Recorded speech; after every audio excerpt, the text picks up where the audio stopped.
Well, good evening, everybody. Welcome to another exciting episode of Vecna, Eve of Ruin, right here at Proficiency Bonus. My name is Michael. I will be your Dungeon Master for the evening, joined in by all my wonderful players. Minus one odd. We're missing David tonight. Unfortunately, he has got some work that he has to get done, but hope that he is doing okay. And we will keep things... Oh, that was weird.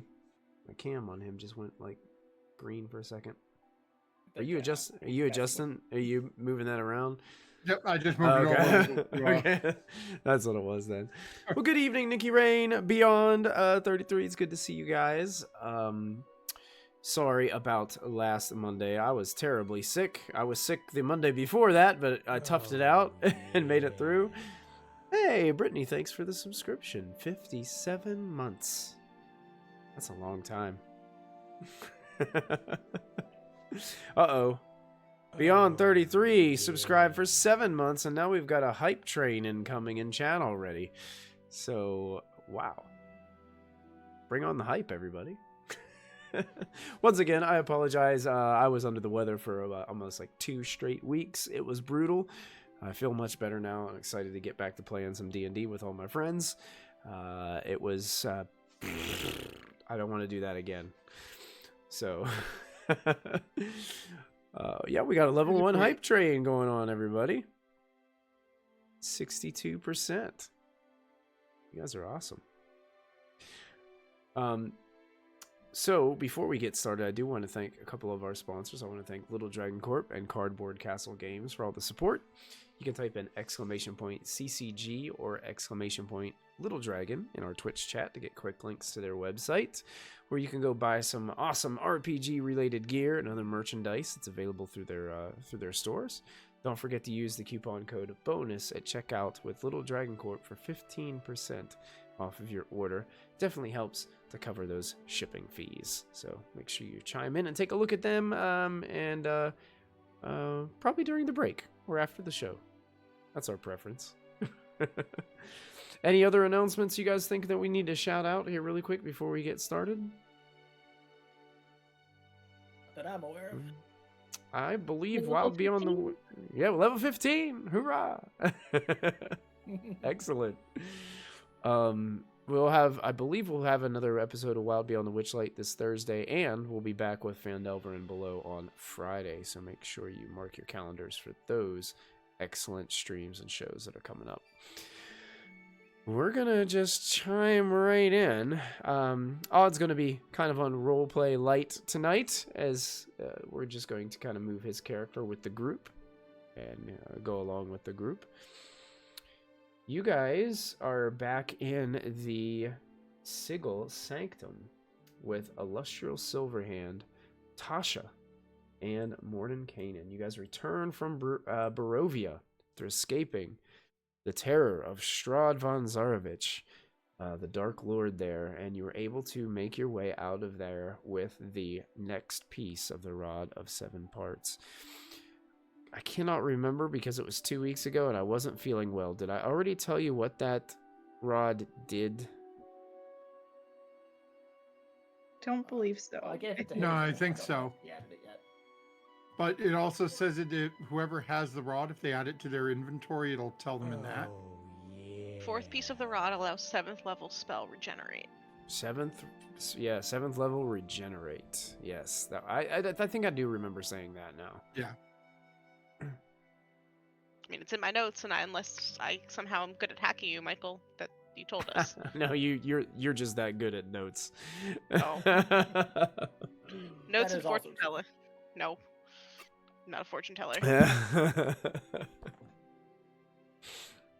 Best notes, best D&D notes I've ever seen. Because I don't know how to stop.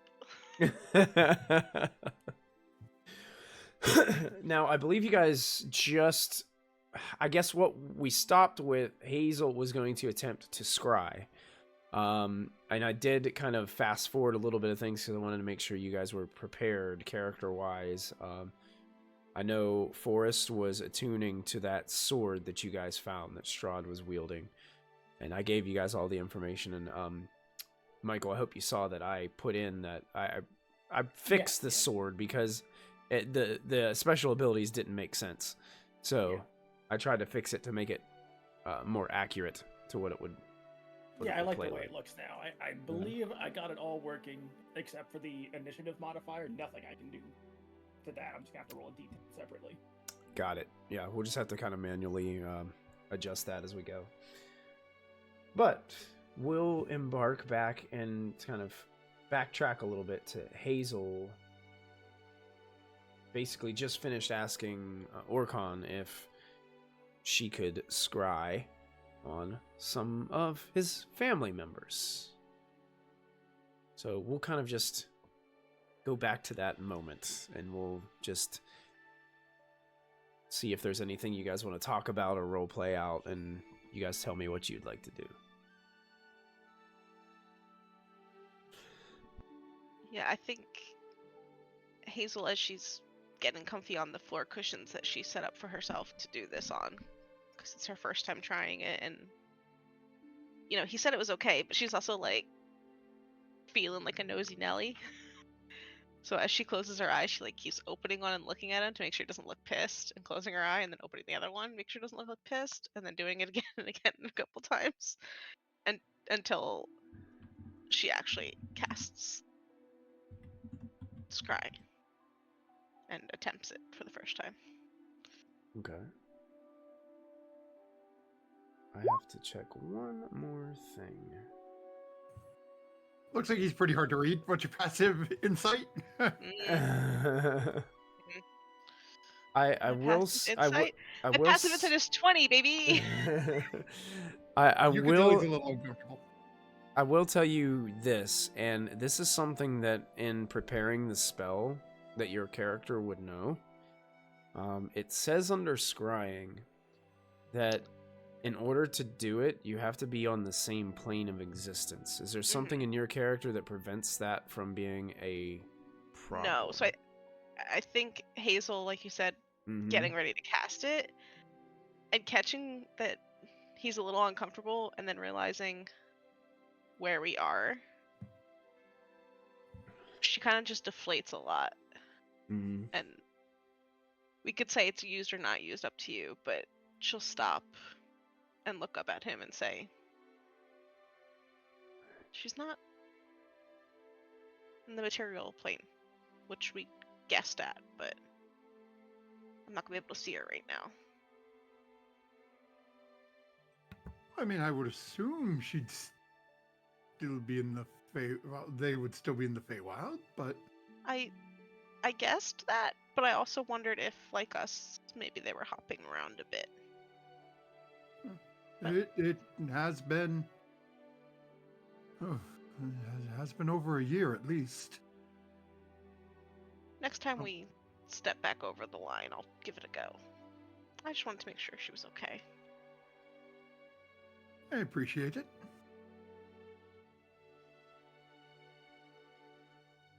Man, there's nobody else I wanted to bug or check in on. And if we need to be in the same realm as them, that could be rather difficult. Considering I have no earthly or unearthly idea where this place is. And they're about to send us to a world I've never heard of. Yeah, this place is weird. And all the places we've been is weird. But if we get back to, like... If we get back home? Yeah. Or, the opulent houses, at least we'd be on the realm where I kind of know where I crossed the line. We'd have to travel a bit. But... that could be rather... Well, we can deal with that when we get there. Yeah. But at least we know she's still back home. Presumably. Well, no. And actually looks down a little bit. We actually do. They remain in the Fae.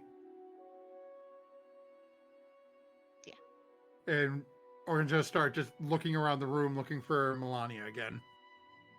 Oh yeah, she's nearby, and most of these, the wizards are kind of like just kind of like going about their business when you guys are having these moments. So at any time you can approach. She's just kind of over there by the stairs, kind of minding her own business as you approach her. Not even approaching her, just looking at her and remembering. Oh yeah. That's right. I told her to do something. She was able to do it, so. Mm-hmm. She didn't really. She gave you like a strange look, but didn't really like talk to you or give you any information Right. about the happening. But She didn't tell me it failed, so. she was very intrigued. And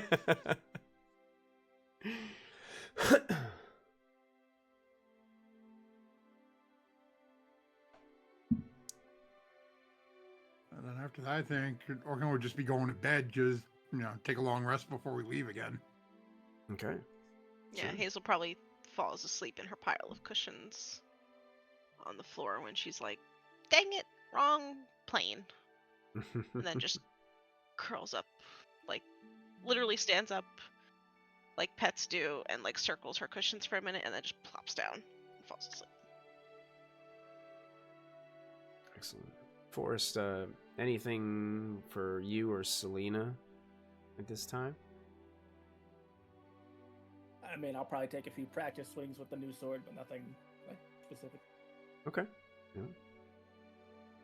You do see like Selena- Mordenkainen is kind of giving you a look as you're doing this, and steps over and says, "You know, there's a lot that we don't know about that yet. You should be very careful."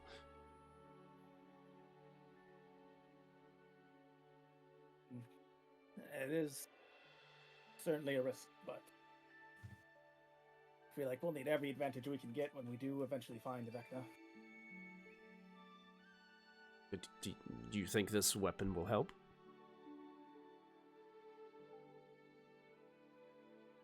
I can't be certain why just yet, but it feels like it wants the same thing. And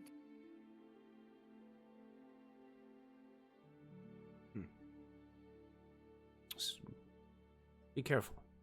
And he slowly backs away, making sure not to get near you while you're maliciously whipping the sword around in the. I mean, it's a little more refined than that. How about Selena? Do we know where we're going next? Selena would have asked the trio if they had any books in the sanctum, just to try and learn more. If not, she would just be filling in some of the pages of her sketchbook. with How everything that we much learned. time would Selena like to spend like digging through the library, searching through texts, and looking up information? Would you? She'd probably use a couple hours because we took a long rest right after we got back. Okay. Yeah, so you could spend a couple of hours, and I will tell you this: there are some books within the library that do give you some information about the locations that you're going. One thing that you discover is there is a book that illustrates this overall theme of Krynn, which is the location where you're being drawn to. Dragons have a very strong presence there. The chromatic dragons, they swear allegiance to the expansionistic dragon armies of Queen Takesis. In finding a little bit more information about her, you find out basically she is the supreme god of evil in this realm.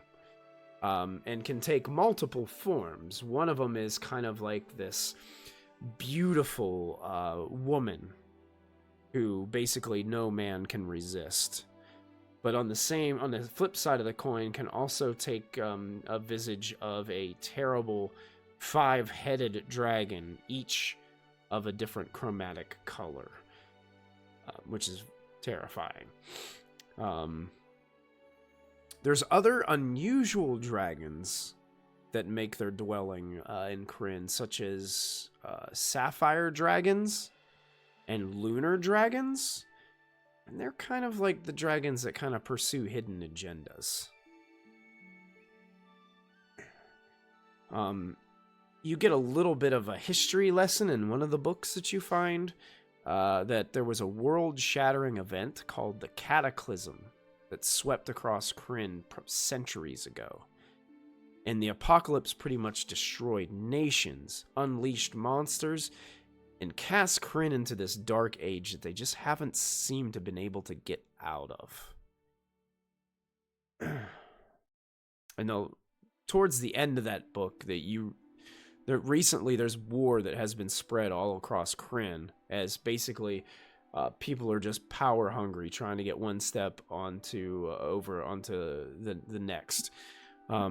Infamous warlords such as the elf mage Thas and the Death Knight Lord Soth have taken up arms in their bids for greater power, and it seems like this war is pretty much in full swing and continues on and on and on.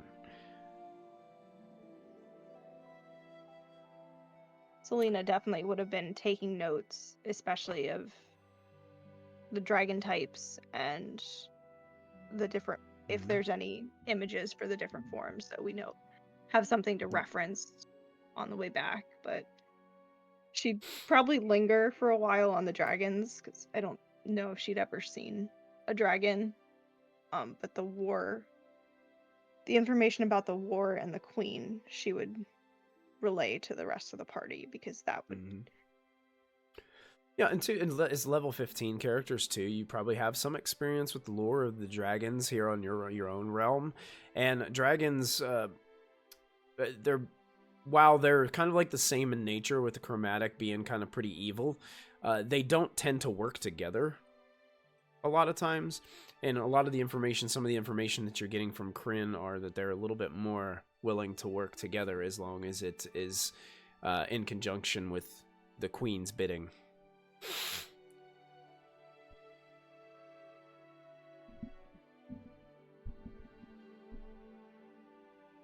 She's super excited to see a dragon, but also terrified because it's a dragon.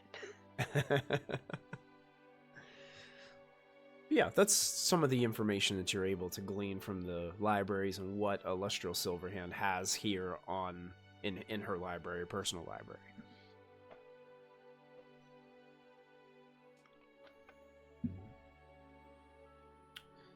So if there's nothing else, then I would assume that you guys all take a long rest. Forrest, you are now attuned to this mighty weapon. And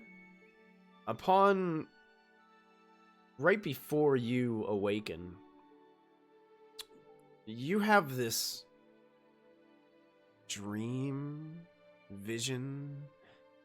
Imagine that you can see a throne, but there's a light shining behind it, so the throne is kind of silhouetted in front of you.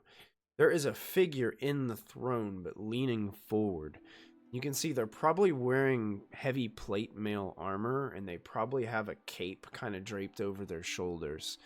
They have long hair that kind of drapes down probably 4 or 5 inches past their chin. Looks like it's probably kind of grimy and wet as it hangs down, but you can't see a face. You just see this silhouetted image leaning forward on this, kind of taking a hand and kind of rubbing it through their hair. And you hear this voice start to speak out towards you. It's almost like you're standing in this dark place. Voidless room, an empty room, kind of like there's nothing else there. It's just empty space with this throne and this individual sitting upon it. And you hear this voice, and it says this: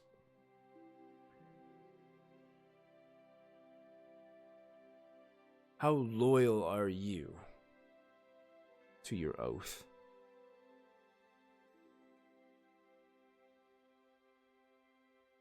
I have dedicated my life to it, seeking out evil where I can find it, and stopping it wherever possible.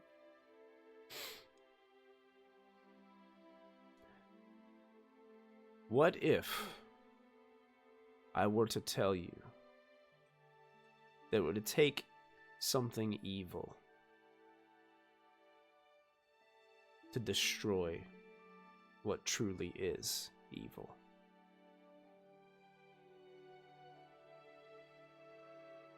How would that make you feel about your oath?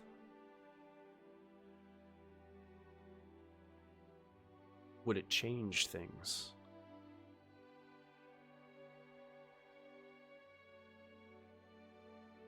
When presented with two options, I always find it better. Focus on the greater evil first. It means I can stop Vecna. I can do what needs to be done.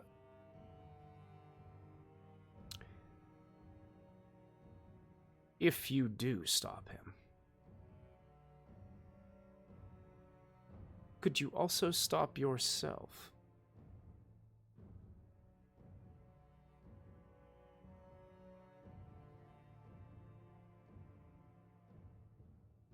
I believe I could, but if I can't, I found some good friends and companions that I trust to stop me.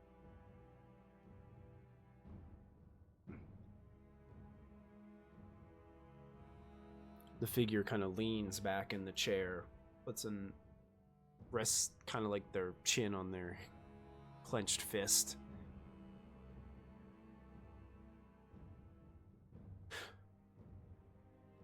I think I'm in the right place.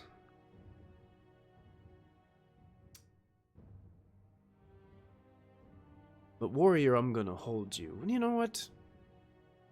I'm not gonna call you that. Champion, I'm gonna hold you to your words. There's much to be done. And through you, can be accomplished.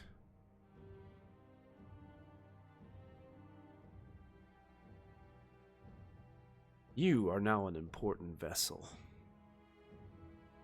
A vessel of deliverance. Don't forget that.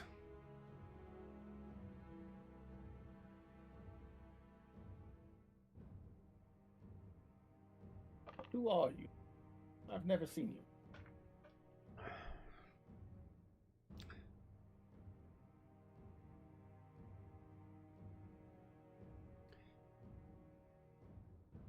I am the evil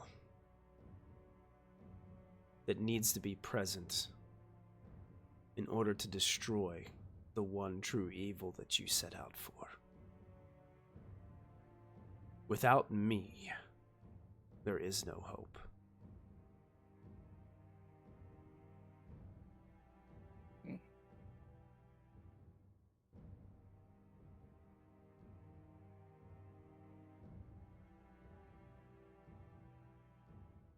Very well. I'll listen to what you have to say for. I'll be keeping my eye on you as well. I won't be far. And then at that, you kind of like start to rise and wake up, and you have a strange sense that, yeah, you were kind of asleep, but you're not really sure where the blurred lines seem to be on this experience that you just had, this conversation, this mysterious figure that you were talking to.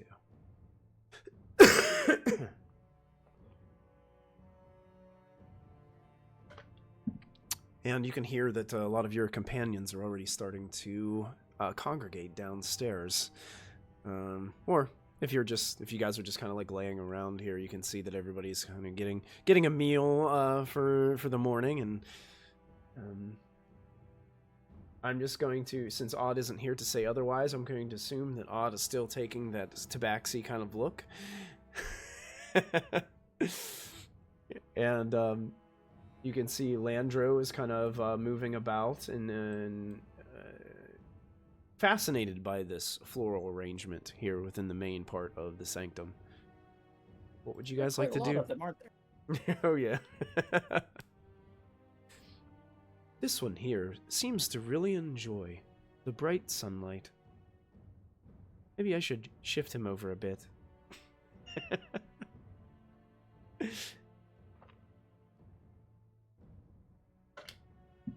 Selena would go up to Milena and ask her, how quickly could you obtain a carpenter's toolkit for me?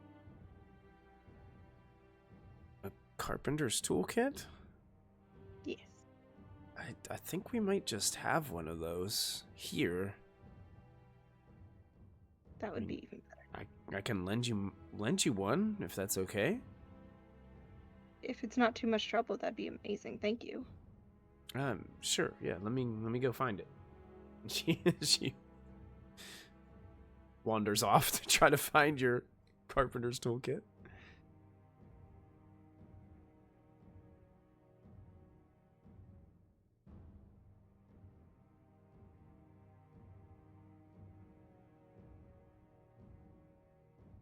Mordenkainen kind of approaches everybody. I've successfully attuned the last rod piece that you guys gathered from Barovia to the dais. The teleportation is keyed in to your next location, and it's prepped and ready whenever you all are. We're getting closer. Every step forward is. Mm-hmm.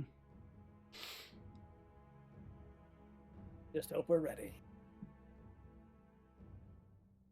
Not can't be any worse than the last place. I mean, They have progressively gotten worse. how did you figure? 2 places ago, we nearly blew up a mountain. Yes, it was a little dreary in the last place, but we all came home and look, you got a fashionable new accessory. Suppose that's one way to describe it. As long as there's sunlight in this place. This place made me very itchy. That was probably just the spiders. Hazel starts picking through her fur. And we'll go over to Forrest and be like, look for the spiders! Fix it! That was a joke. I don't think there were. Fix it! Fix it! I'll try to look for some spiders. Forrest is looking for spiders. You don't find any spiders.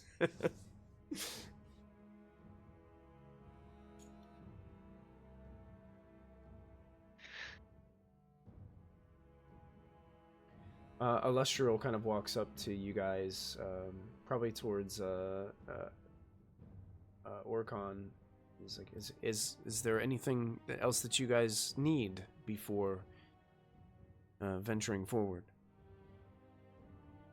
Well, unless you have some magic tool for killing dragons, because as Selena mentioned, there seem to be a rather large number of them there. And beyond that, I feel we're just on our own. Again. While you rest. I am starting to regain my energy a little bit. I just as you guys continue to travel, it's the time is just hard to keep it's hard to keep tabs on, you know, how long it's been. Sometimes you're gone and it only seems like you're gone for a few moments. And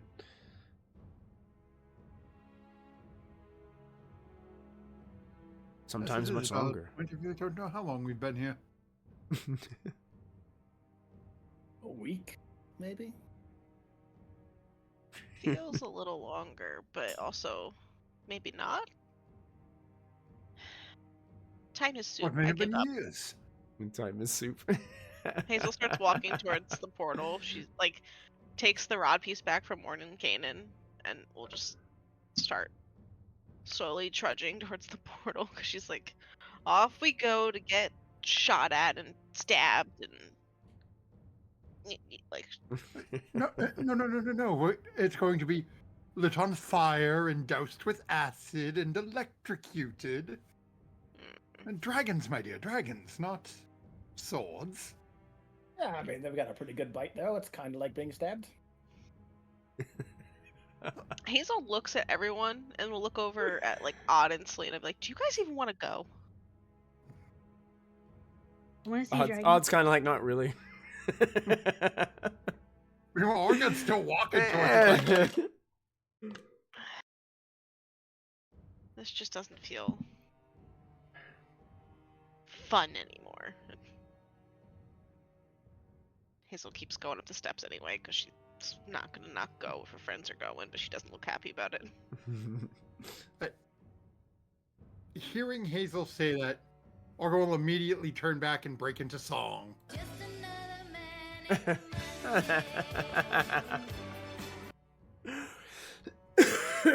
sorry. I'm sorry. To get away from the noise, Odd runs into the portal. That'll do. Yeah, that's very much just like him, but we can't leave him there alone. He's already opening doors. I'm gonna step through. Excellent. Go through. So as you step through this portal, you get that sense of weightlessness once again, and in a split second as this flash zooms by your eyesight as you transport through the portal. Then all of a sudden your eyesight is met with the rising sun that seems to illuminate the upper ends of a hillside that you guys can see.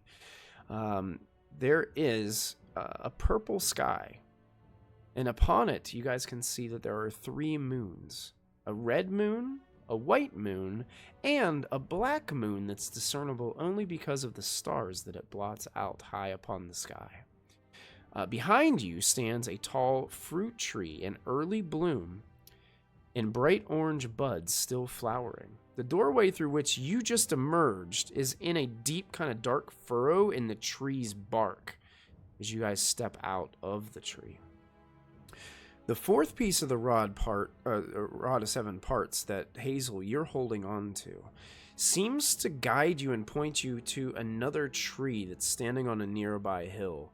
This tree is much larger than the one you just stepped out of. I'm talking hundreds of feet tall, towering over the rest. The one thing that's interesting about it, though, that you can see it from across the way, is the massive tree's ashen bark and leafless branches seem to suggest that it's dying.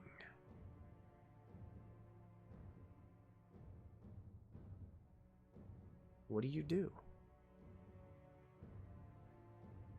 Hazel lets out like a sad little squeak sound when she realizes that's where the rod's pointing and that the tree looks dead, and doesn't say anything and just starts walking faster.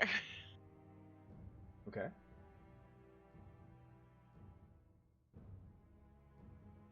Gonna sort of chase her down. Why She's are we always the running one towards a talking about- spooky dying tree? Hazel just points at the rod piece. Over Oh, there. it's not a dragon. Unless a dragon did that. But I don't see a dragon anywhere, do I? Make a perception check.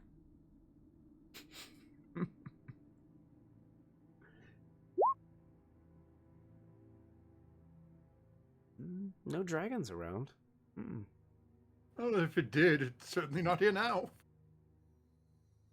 Which could mean if the rod piece was in the tree, the dragon may have it. With your perception check, though, I will give you this information as you're looking around. The trees that are around in this area, the fruit that's kind of on them, you can tell they're like early in season. So it's not technically like the fruit is ripe yet, and not a lot of it fallen off of the trees. So it's kind of like a very early kind of springish season here around the trees that you see. How far up are the fruit? Anywhere between 30 and 60 feet.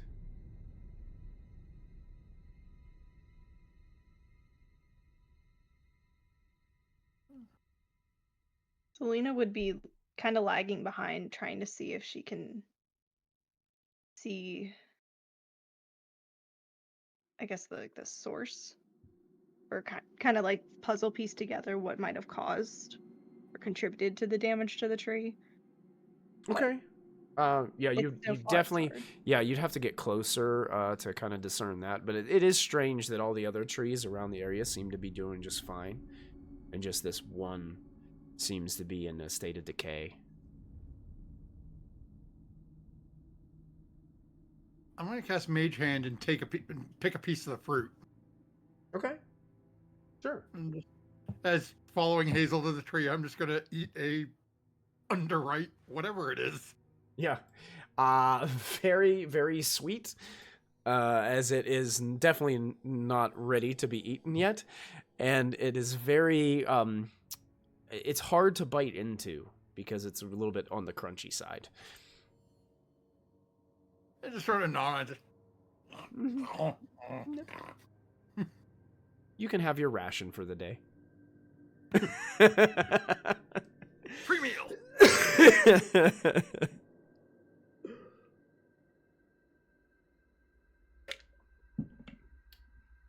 I will give you guys, as you guys are looking upon this, looking at this tree. I know you guys haven't told me that you approached yet, but I'm gonna give you. Here's an image.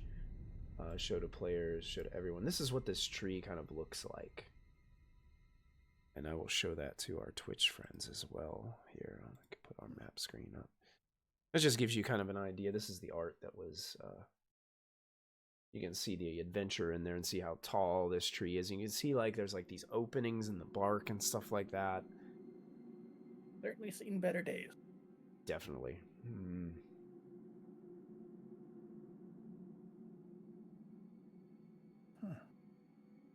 Or tree.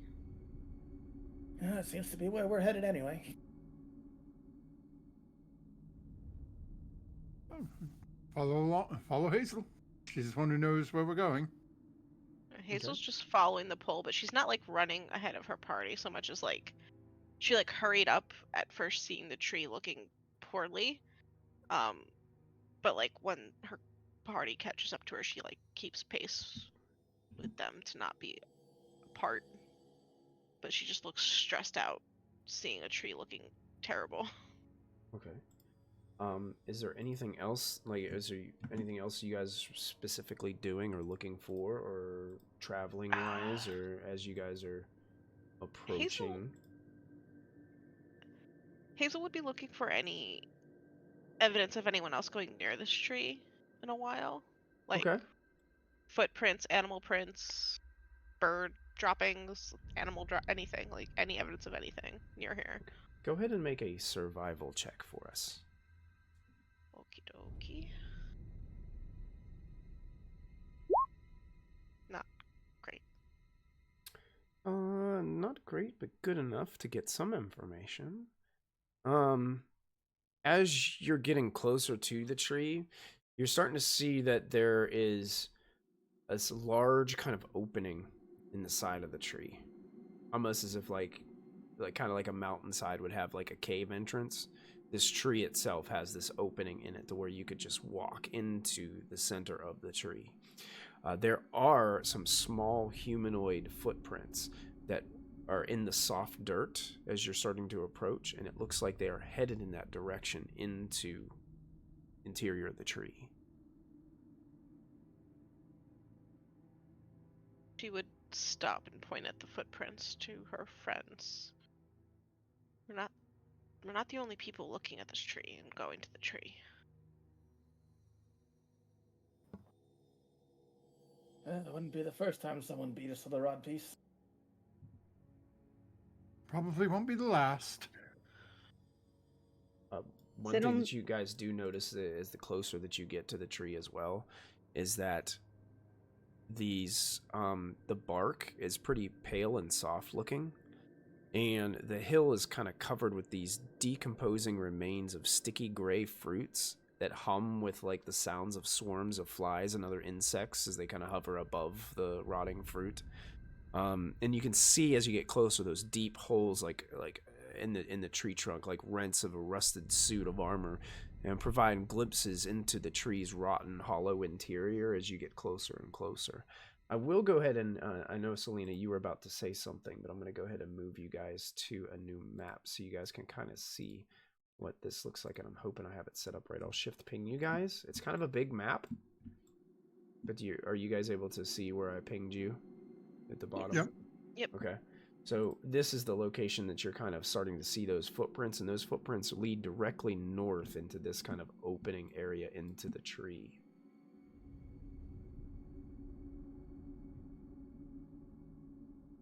See, there's a lot of like other paths. I'm just gonna take a look around, see if anyone's still here. Like immediately notice. Absolutely. Go ahead and make a perception check for me, for us, as you're kind of looking around for other ways. And 23, yeah. Snooping around, you can see to your right, there is what looks to be an incline of several roots that kind of stick out of the ground in various heights and distances.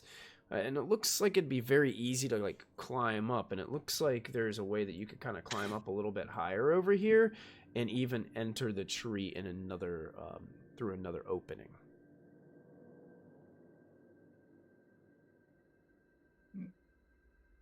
If anyone is still here, maybe we could try to sneak in the side, take them by surprise. Hazel looks down at Selena. What do you think?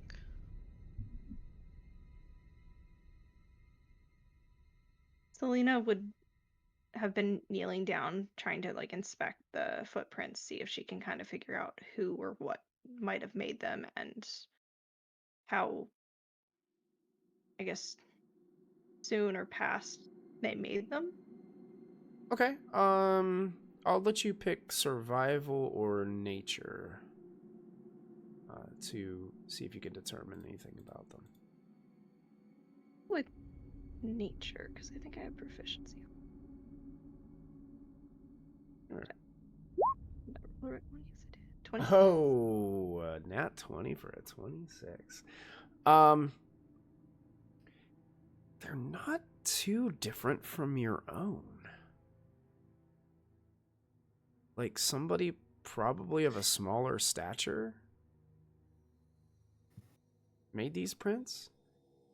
The feet don't look abnormally small or large compared to like, but you're thinking is probably somebody about my size. Selena would relay that to Hazel, be like, I don't know much about what we should do or where we should go, but these seem almost like my size. So, best be on the lookout for small hiding spots. Sorry, Hazel looks at her and goes, "Small hiding spots? What are those? I don't think I've ever fit in one of those." Something I could hide in. Ah. Or somebody tinier than me. Hazel starts trying to like crunch in on herself to like make it make sense visually because she's just having a hard time, and she just goes, "Oh well, you'll tell me," and stands back up. She just can't. Imagine fitting a big pillow. Oh. Okay. Yeah. Got it. Thanks. So those who don't have anything to worry about, there's just another halfling running around. Or like several. We don't know how many. Don't underestimate the halflings. Yeah, Hazel with points that at like the roll sword. with those two rolls, like the survival and nature check, like you can, it does only it looks like the same. The footprints are from the same individual. Yeah, our one halfling is more dangerous than I am. Only if you're beside her. Or against her. Just float above her head. I think she's got some jump. No. We know our way around the trees. It might not end well for you if We think you're the one who did this. If It it's wasn't me who did it. I just got here.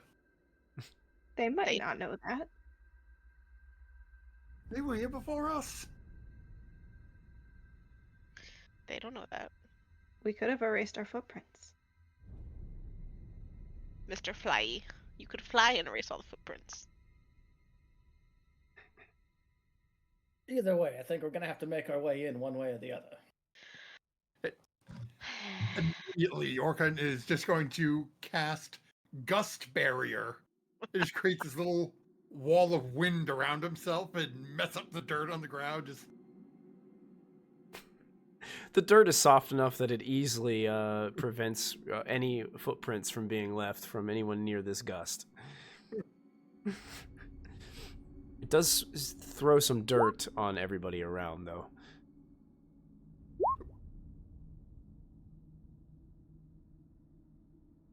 I don't know about the rest of you, but I think we should take the side path over here. Left or right side? Up this way. I mean, if Forrest Sure. starts going that way, Hazel will go. Okay. Yeah, you guys can go ahead and move up in that direction if you guys are all sticking together. You do see that you are actually leaving the path of the footprints now and are heading up into a different location because the footprints lead into here. But as you guys are moving your way this direction, you can see there's a each one of these lines. Can you guys see like the plus 10 feet on your map, or does it say that for you guys? No. It must be on the map layer then.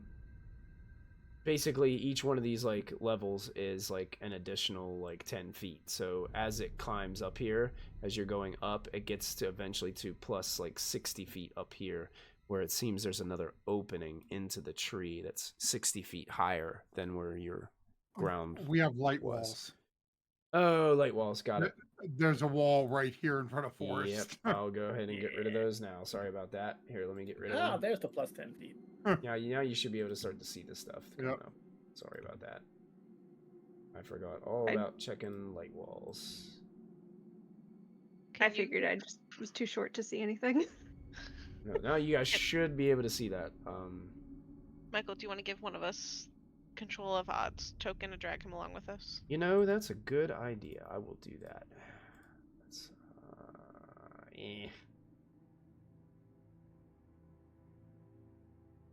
controlled by, determined by character settings. Yeah, it looks like a relatively easy climb. I'll just pull him along. Okie dokie. Uh-oh. He shot way ahead of us. I accidentally clicked it once and it was like, and shot the token way up there. I'm like, whoa. Oh, come back. As they're starting to climb, can I stick my head into this area and look around? Do I see anybody? Go ahead and Where those make footprints are. make a perception check. I'm gonna get my voice.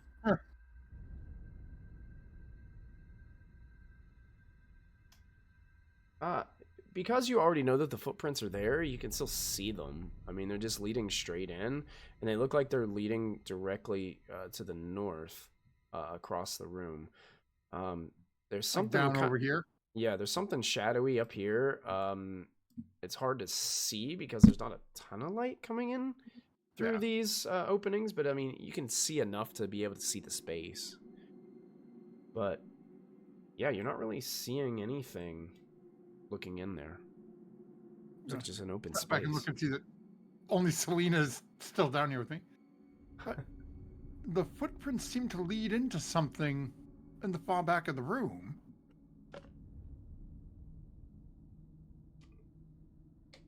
Oh, you can't see as well in the dark, can you?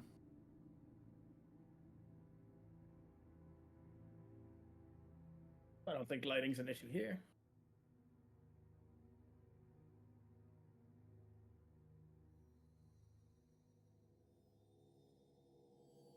Selena Can't said, hear you, oh, there you are.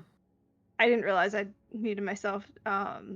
She said, I don't like us separating, but I don't want you to be alone. But I'm are we really looking curious. for? Look back, just sort of glance over her. Hazel, is it pointing? Which way is the stick pointing?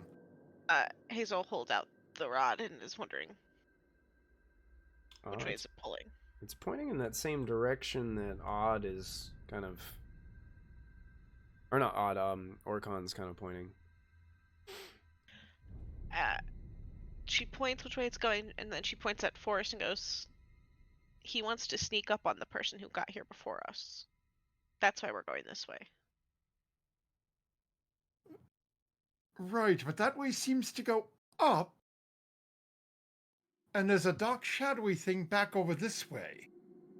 I don't know whether or not that direction is going to loop back around and bring us to where we want to go. Hazel just does this and looks between the two smart people. I mean, it's a fair point. Orkan starts looking for whoever else she's looking at. Staring Let me directly come at take you. a look over there. See, what are we looking? Hazel waits so that Odd doesn't get left up on this. So as he started climbing, she's like, she'll wait for them to decide if we're going that way or not. Selena and Forrest, you guys can both make perception checks as you've been guided over there by Orcon to look through this opening within the tree. 21. Oh, look at that. That's 4. With Orcon's guidance, even though he was not very perceptive looking in there, you guys can see that he was pointing to something over here. It looks like there's a massive boulder on the ground in the northern part of this open chamber within the tree.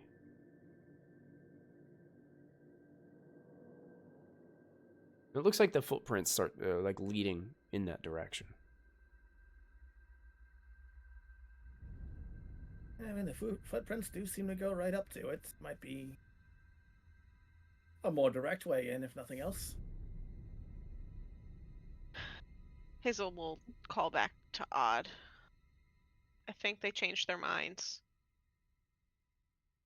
And she'll wait for really? him to catch up. I gotta climb back down? I'll catch you. Oh, goody. He jumps. Catch. Do I have to roll to catch Odd? No, you don't have to roll to catch on. So that's not gonna if go he well. were here, I would have made you guys roll, but Okay. that's that. We're not gonna let me hurt him by being stupid. Got it. That's that. Go this way. Excuse you. Selena would look at Hazel and Odd and just giggle. And then Hazel probably like bridal style carries Odd until we get closer and then puts him down. like, Yeah, oh, I that's, missed all the fun. I'm sure Hazel will carry you if you just ask her. Well, we should get one of those backpacks where we can have you stand on her back. And then she can charge in to do battle, and you can be on the back wielding swords as well. You think Have of to that ask now? Selena to get one. That seems more complicated than just when Hazel turns into the wolf.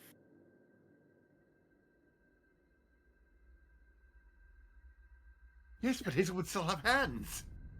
Hazel just looks at Selena and just goes, "They think of all the fun things when we're not at Sigil to make fun things."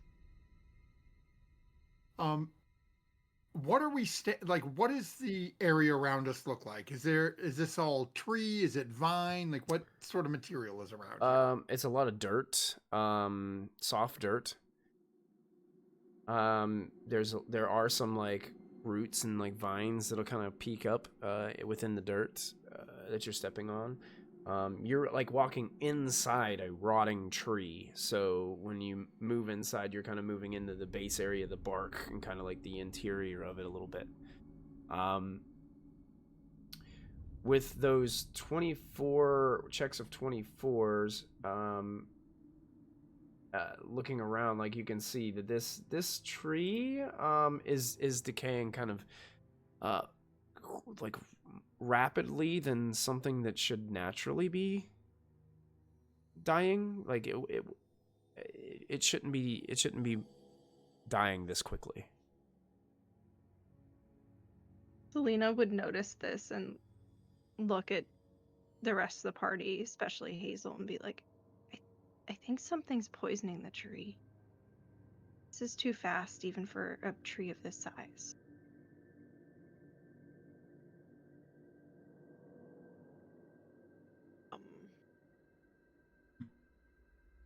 Hazel is going to. Where's the thing I want?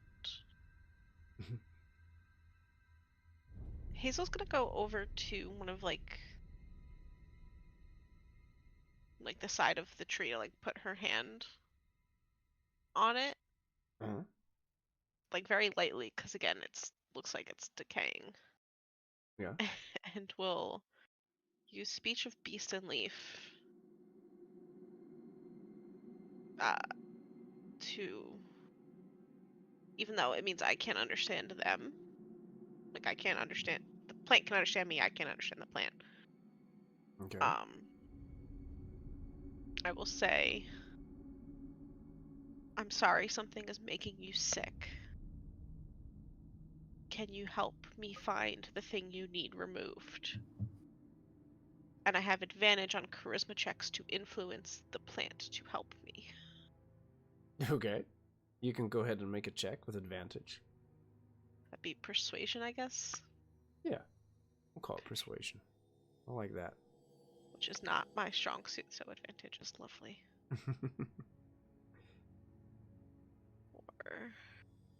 So 17. 17. Okay.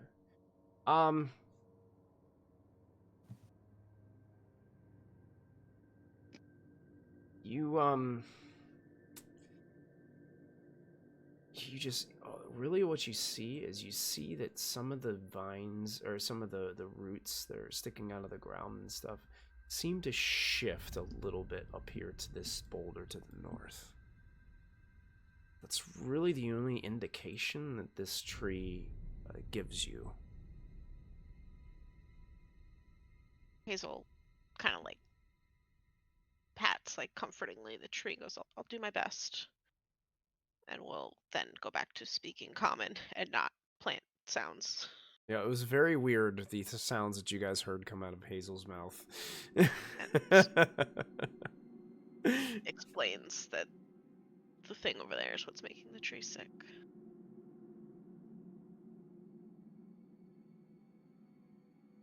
How long does it take Hazel to cast that spell? Is that instant, or? Yeah, I think it's just a thing I can do. You can communicate in a limited manner with beast, plants, and vegetation. They can understand the meaning of your words, though you have no ability to understand them in return. You have advantage on charisma checks to influence them. So yeah, it's just a thing.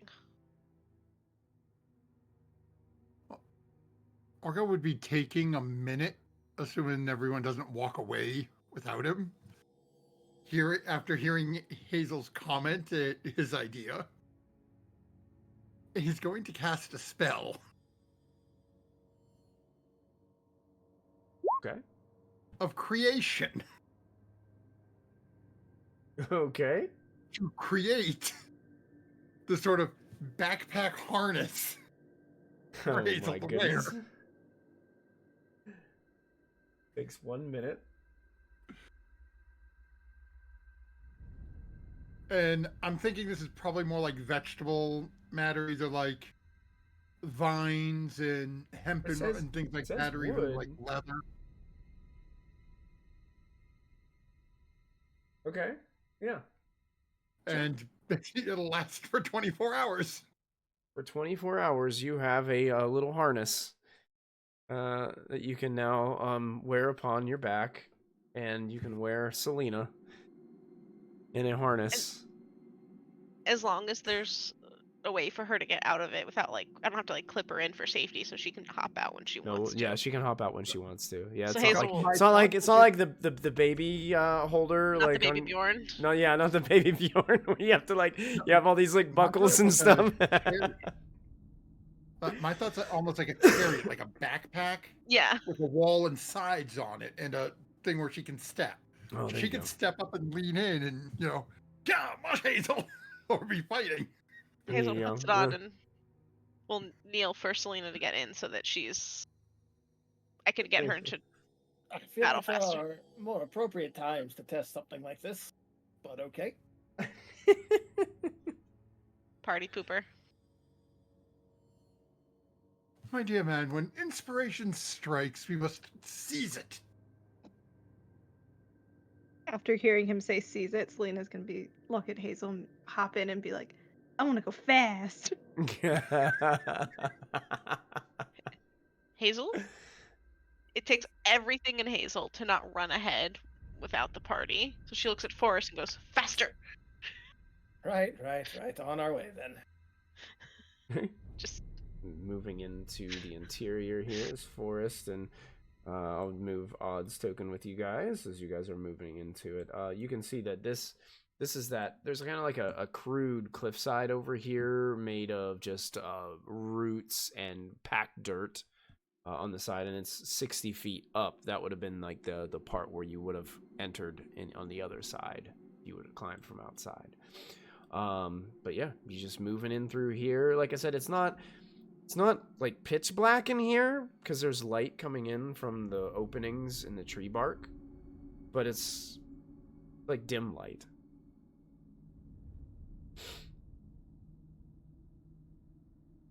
Roll 20 crashed on me. Give me 1 second. Oh, sorry about that. There you go.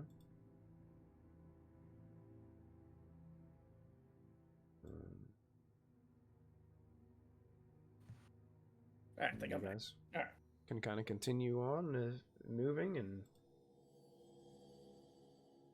let me know if there's anything that you want to do or stop or look at or explore as you guys are moving about. We can. Do I say anything as I turn over into this little like cul-de-sac area? Nope, just looks kind of like an opening within the tree. before we get too close, because Hazel, as much as she wants to go fast for Selena to have fun with this, she is gonna look for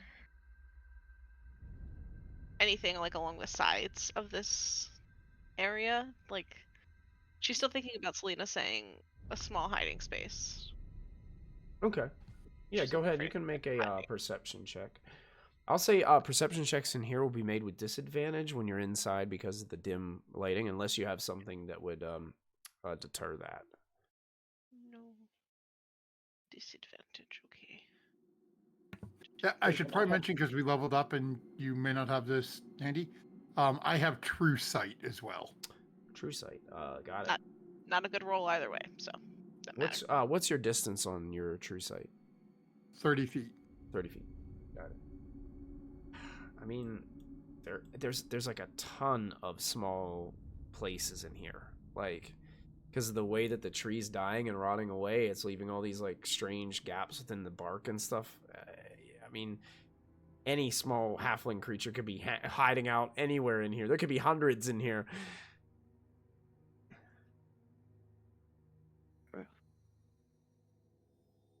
Suppose I'll go up and look at this boulder thing that was pointed out to us before. Oh yeah, sure. Of course, as you step up to the boulder, you can see that there is a hole dug into the soil on one side of it. And the hole seems to go underneath it, and it looks like there was a much bigger opening here that the boulder is covering. And it looks like somebody has recently, like, you can see like the pile of dirt from behind it, that somebody has recently dug this opening to where they could kind of squeeze underneath it. Well, I think they went down this way.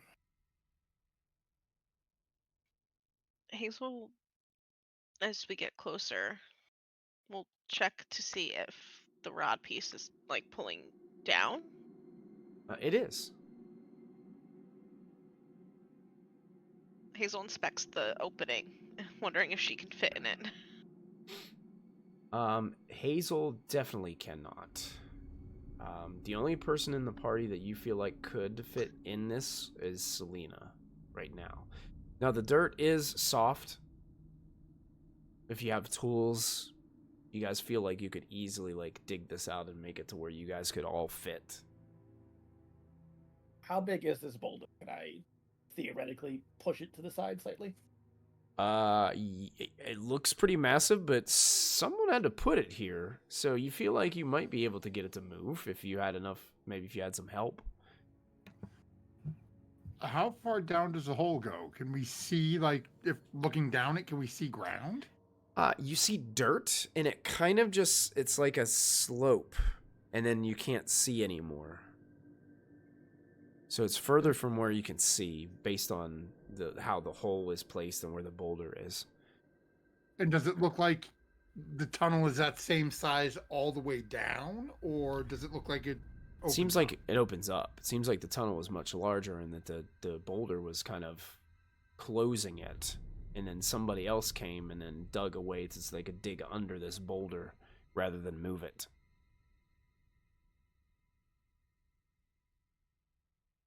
I mean, that's just lazy. Orcon, you're starting to hear something From the hole? from actually above.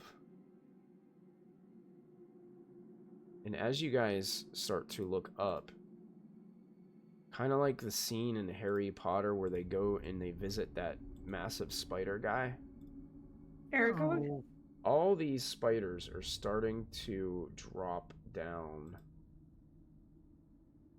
from the rafters of this dying tree. And there are some nearby you, and there are some kind of like on other sides of the tree. I'm putting all my tokens on the map here first. And they're just drifting down slowly from their webbing. And I would like all of you to go ahead and click on your tokens and roll initiative for me. Let me open up my turn order and hopefully it puts it in there. Why I didn't roll for spiders yet. Weird. Let me see if I can click on all these spiders and do group init. Yes, good, perfect. sorry, all have fun. I do need to click on odd and add odd to the initiative order as well. Wait, didn't seem to work. Oh, The second one seemed to work. yeah, for some reason yeah. Roll 20 was being weird. I rolled a 10 first though for odd. You'll need to add 9 to mine, so I should 7. Add 17. Got it. All right, let's go to descending order. I'm gonna break any ties real quick, see if we've got any ties. Hazel's got a tie, so she's gonna go first with that one.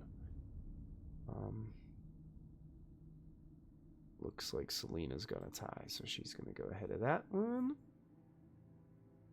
For the sake of this, reminder that Selena's not on the ground right now. She's in the She's- backpack. Gotcha.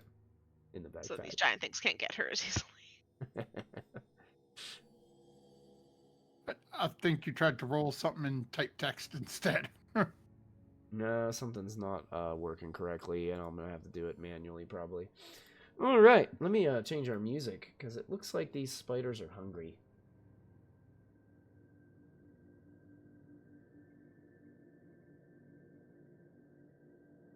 Put on some.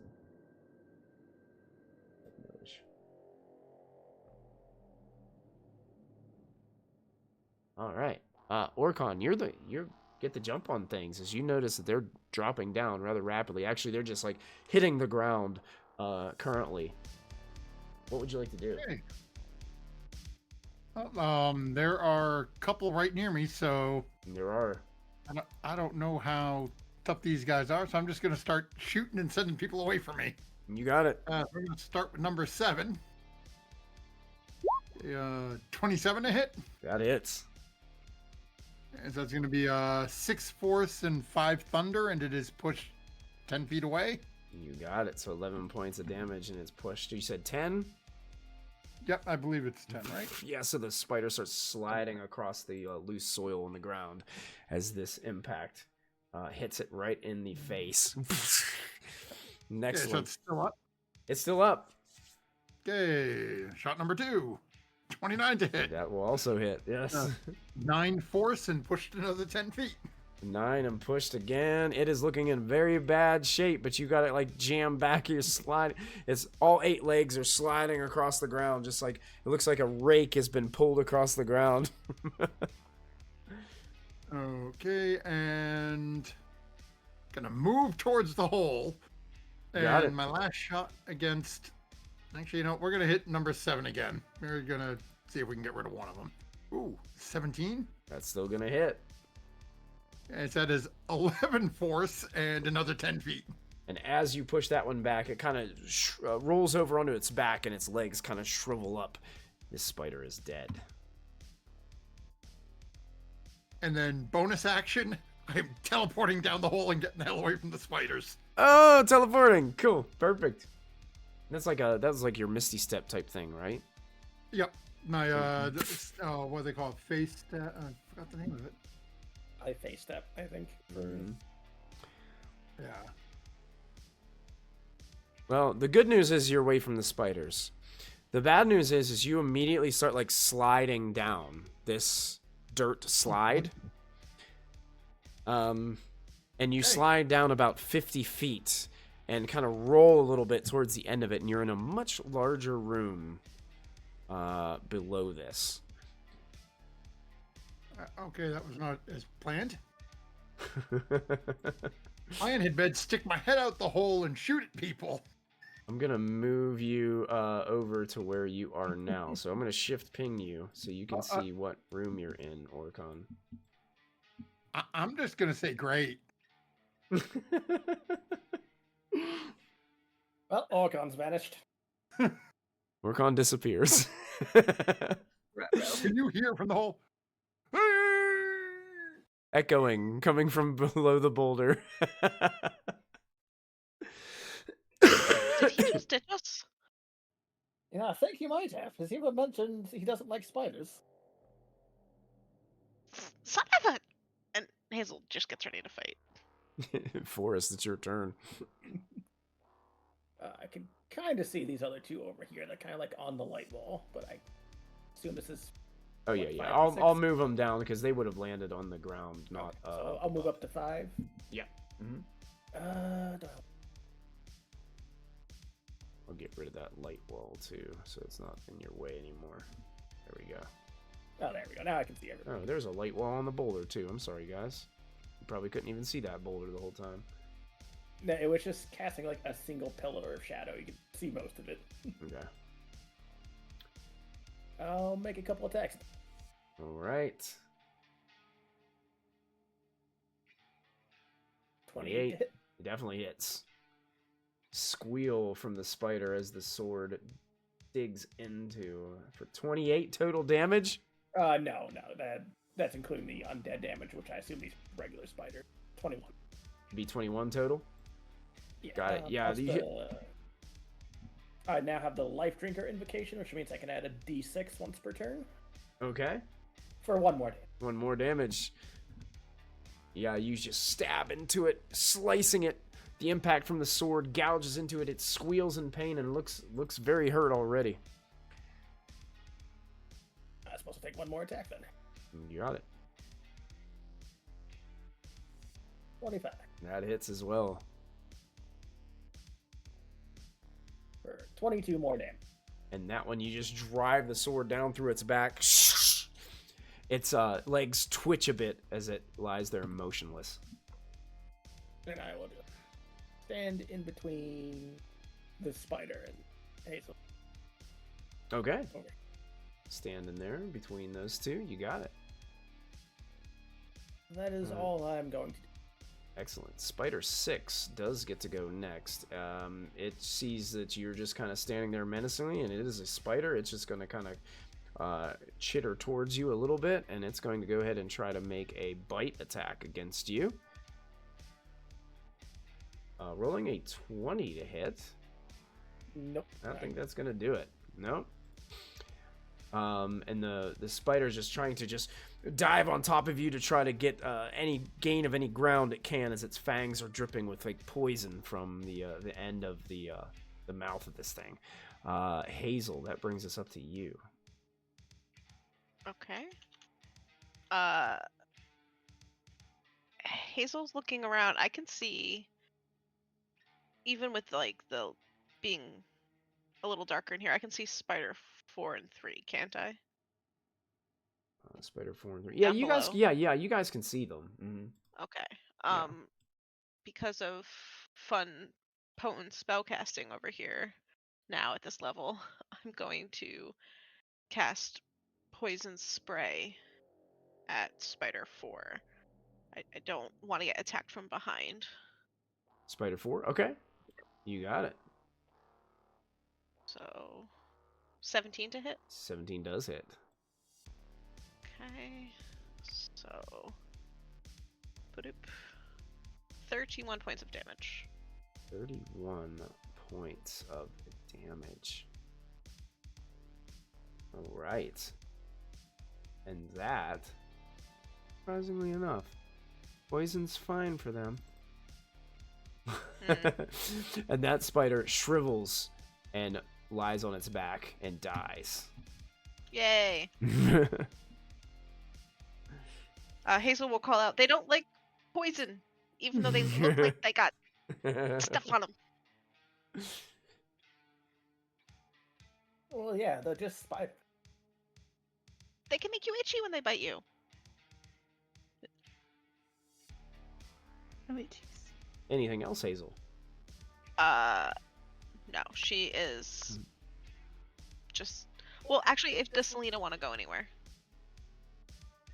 Because she's on my back. Drive me closer so I can hit them with my sword. Yeah. If Selena wants to go somewhere, Hazel will run that way. Charge! Selena's actually going to get off so that Hazel's not worrying about which direction she needs to go in. Hazel can hit from anywhere, so... I'm good for now. Okay. I'm gonna get down so that... So then, the rest of my turn I'll crouch, so Selena can get out easily.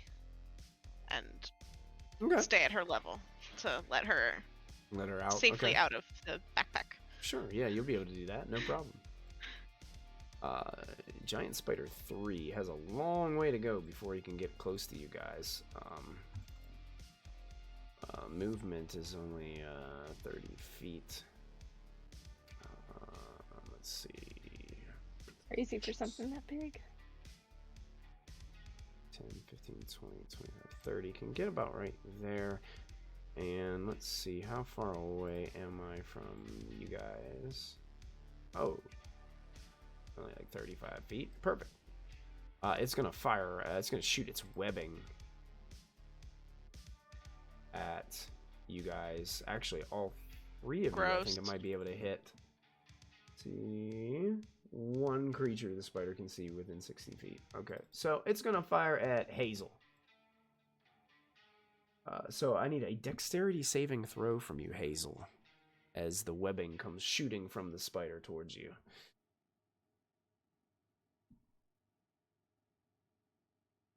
14. Hazel's 14 is a success. Oh. So you're able to kind of dodge as you're leaning down to let Selena out. You see this webbing coming flying at you, and you're able to roll off to the side really quickly as the webbing just kind of hits the dirt, and this massive wad of webbing just rolls up and just sits there beside you. And that ends that spider's turn. In speech and beast leaf, I yell at it, "Gross!" And then Indeed. That's it. Giant Spider 8 is down here. It was going to chase Orcon, but now Orcon is gone. So it's going to move over towards Odd and try to bite Odd. 16. Let me check and see if a 16 hits Odd.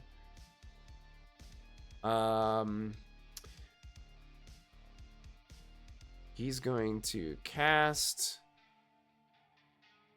He has shield, doesn't he? Yeah. He's going to cast shield to deflect that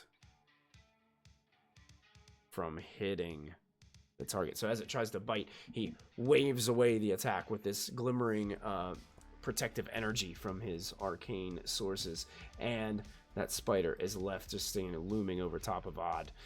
At this time, something that you didn't see that occurs is a massive rock gets flung from up above you all. There is something else on the map here that couldn't be seen because it was kind of blending in with all the rest of the bramble and tree roots and things, as a massive boulder is thrown from above. And let me see if it can. I think you can only hit one person. Let me see. One target. We're gonna go for Forest on this one. And because he was technically hidden, this one will have advantage. What? That one doesn't want to work either. It Not allowed doesn't to want to attack. work. Yeah, for some reason these are not syncing. I'm gonna try it again. It's only on 19, so I don't think it's gonna do it. As this boulder goes flying over your head and lands into the dirt behind you. And you hear this voice from above. Intruders! Why do you come here? You gotta get out of here now! Leave this place! And he starts looking for another boulder to pick up. Odd gets to go next. What would Odd do? Is his deck of cards, like that spray of cards thing, is that a cantrip for him, or is it a... I believe it's a second level spell. Yeah, I think it's like some kind of leveled spell. Let me see. Yeah, I would say cantrip something. She has been upcast, so it's got to be some kind of spell. Yeah, he has been upcasting it. Let's see.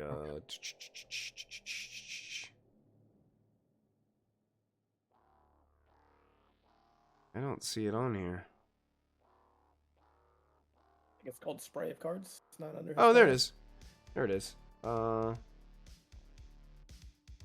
It's a second level spell.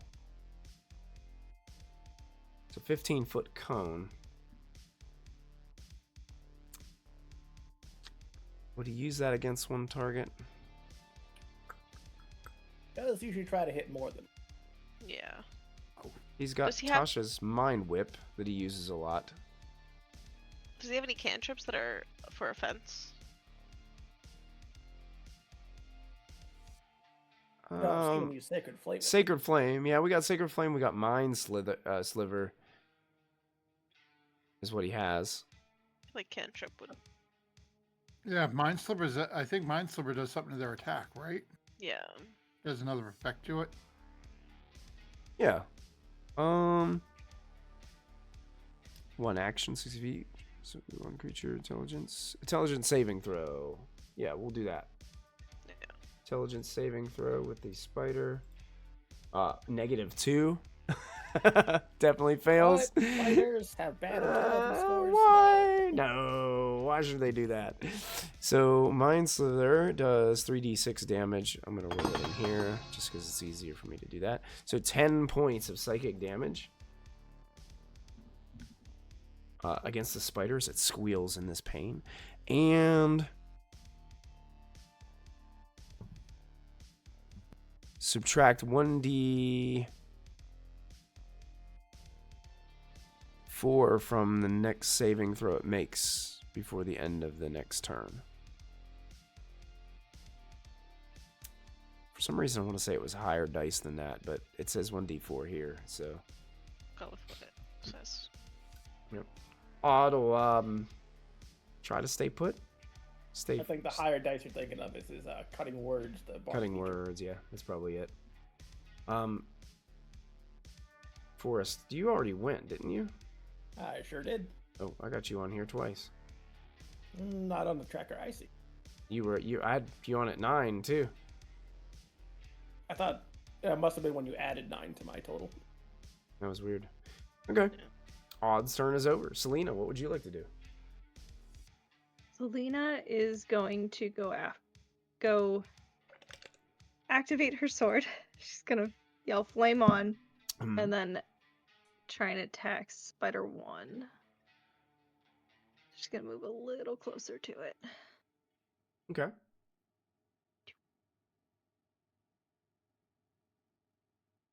Oh yeah, definitely slice through this spider with your flaming sword. 8 piercing Well. and 4 fire. You do all that damage. 12 damage. He looks pretty rough already as you're slicing through him. She's gonna take another swing at it. There we go. How about a 28 to hit? Yes, indeed. 16 damage. 16 with 2 swipes. You easily put down the spider. And then she still had 25 movement left, so she's gonna walk over to the giant spider 8. Okay. The tree that threw stuff at us is up way too high for Selena to try and climb to. Mm-hmm. And she's going to take her last swing, her last sword action at this one. 28 to hit. That hits. 10 damage. 10 damage. You slice through the spider. It's looking very bad, but it is still up over here as it's trying to attack Odd at the same time as you rush up to it, just drive the sword into the side of its flesh. That will end my turn. End your turn. Giant Spider 2 is way down here. It's got a long ways to go. Gets to here. Is going to dash. And get to here. It's just moving across the ground as fast as it can. Giant Spider 1, same thing. Just moving quickly across the ground. All 8 legs quickly moving. And as the spiders start to close in and we get to Orcon's turn, that's where we're going to take our break for the evening here. Good, you mean chance to figure out how to get back? Yeah, since Orcon's on a different map now. Oh, there's a tunnel down there. I'll just pop in and pop back out and attack. Nope. I jumped onto the roller coaster and went for the ride. That's right. Well, we're going to take a quick break, everybody. We'll take about 5 to 7 minutes, and we'll be back with round 2 of this combat as they're entering into this dead tree and realizing there are some denizens about. We'll see how things go whenever we get back, so we'll see you guys soon. Hello, and thank you so much for hanging out with us here at Proficiency Bonus. Please take an opportunity to support our sponsors. First up is Little Dragon Corp. Little Dragon Corp is an online storefront based in the Great White North of Canada. They sell everything your heart could desire, so long as everything your heart desires is largely polyhedral dice sets and other TTRPG sundries. Check them out for all of your dicey needs. Perhaps buy a lovely hardcover copy of one of these fine books. If you're feeling especially cute, you could treat yourself to a t-shirt or one of these fine little proprietary Little Dragon Corp dragon plushies. They've got all the classic types of dragon, like Mooney, Terra, Dad. Whatever strikes your fancy over on Little Dragon Corp, be sure to enter our special promo code BONUS at checkout for 15% off of your order. That's BONUS, BONUS, for 15% off your order. That's like if you made 7 individual purchases, you could basically buy anything you want on the store, and it's like it was free with all the money that you saved from earlier. I'm absolutely positive that's how math works, and I will be taking no questions at this time. Thank you, Little Dragon Corp. Cardboard Castle Games is a brick-and-mortar game store local to Evans, Georgia. They have a wide selection of tabletop gaming and other cool games like Magic the Gathering, Pokemon cards, and even Yu-Gi-Oh! You can visit them in-store and let them know that we sent you, or you can go visit their website at cardboardcastlegames.com. Don't forget to find us on social media. We're on Twitter, Facebook, and Discord. Links to our social media pages and outlets are located below this video. Don't forget, you can also support the channel by following, by subscribing, remembering to click the bell notification so you never miss another live stream, using channel emotes, and if you're an Amazon Prime user, you get a free subscription to Twitch every month. While we are away, now is a great time to go subscribe to our YouTube channel. It's absolutely free, and there you will find hours upon hours of content to enjoy. Click the bell icon to activate notifications so you won't miss a single show. Once again, thank you for joining us.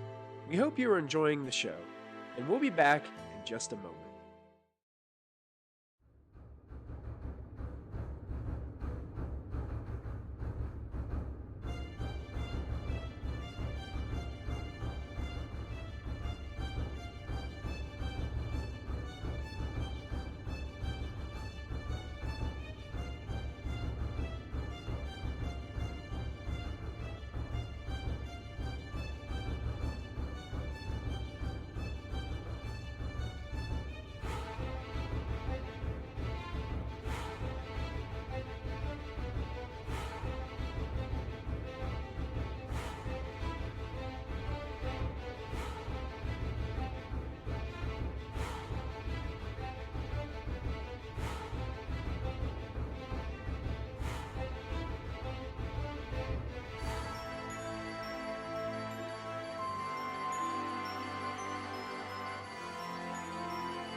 And welcome back.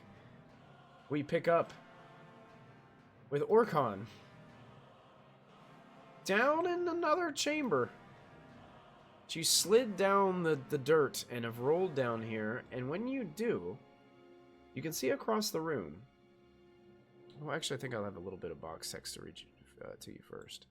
Go ahead and read this first. So, as you pick your head up off the dirt or kind of look around, tangled roots anchor the dirt walls of this damp subterranean chamber. The rinds of large rotten fruits litter the floor, and a thick taproot hangs from the ceiling. In one corner of the grotto, you see a small individual wearing a blue cloak, rummaging in the dirt on hands and knees. And they just noticed you roll down. And as you roll down, they reach for a small spear.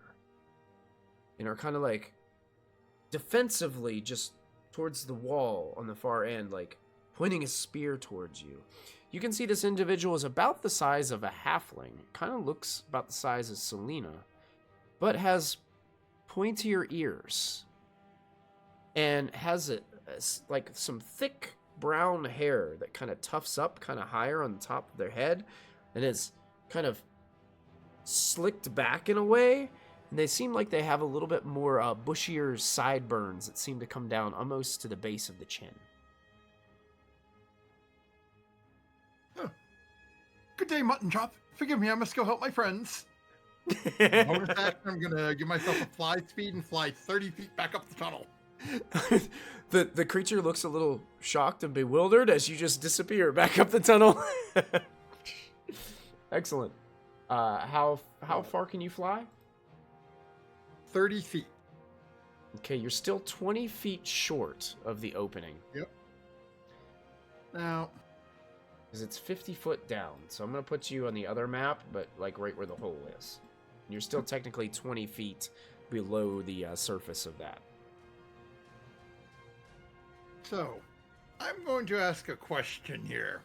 Sure. Would you consider giant spider to be this creature's name?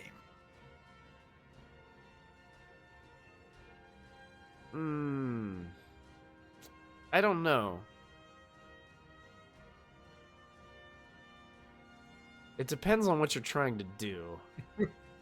I have a spell that I can cast without line of sight. All I need to do is utter the creature's name, and it becomes a target of the spell if it is within range. I would say probably in giant spiders, I'm going to assume don't have names. Never talked to one. I've never talked to one, and I can't communicate with one, so I'm not really sure. So I'm gonna defer to no on this one. Okay. Thing then. I need line of sight. Matthew's next goal is to learn how to commune with spiders. Oh dear God, no. Okay. All that action. I'm going to point roughly in the direction where I last saw Hazel and cast message. Okay. Like, I'm trying to come back up the tunnel, but it's a rather long way down. By the way, there's a halfling down here. And that'll end my turn. I'll respond when we get to my turn. Okay, you got it. Forest. And now that I've done that, I just realized I could have dashed. But I'm a dope. Forest, your go.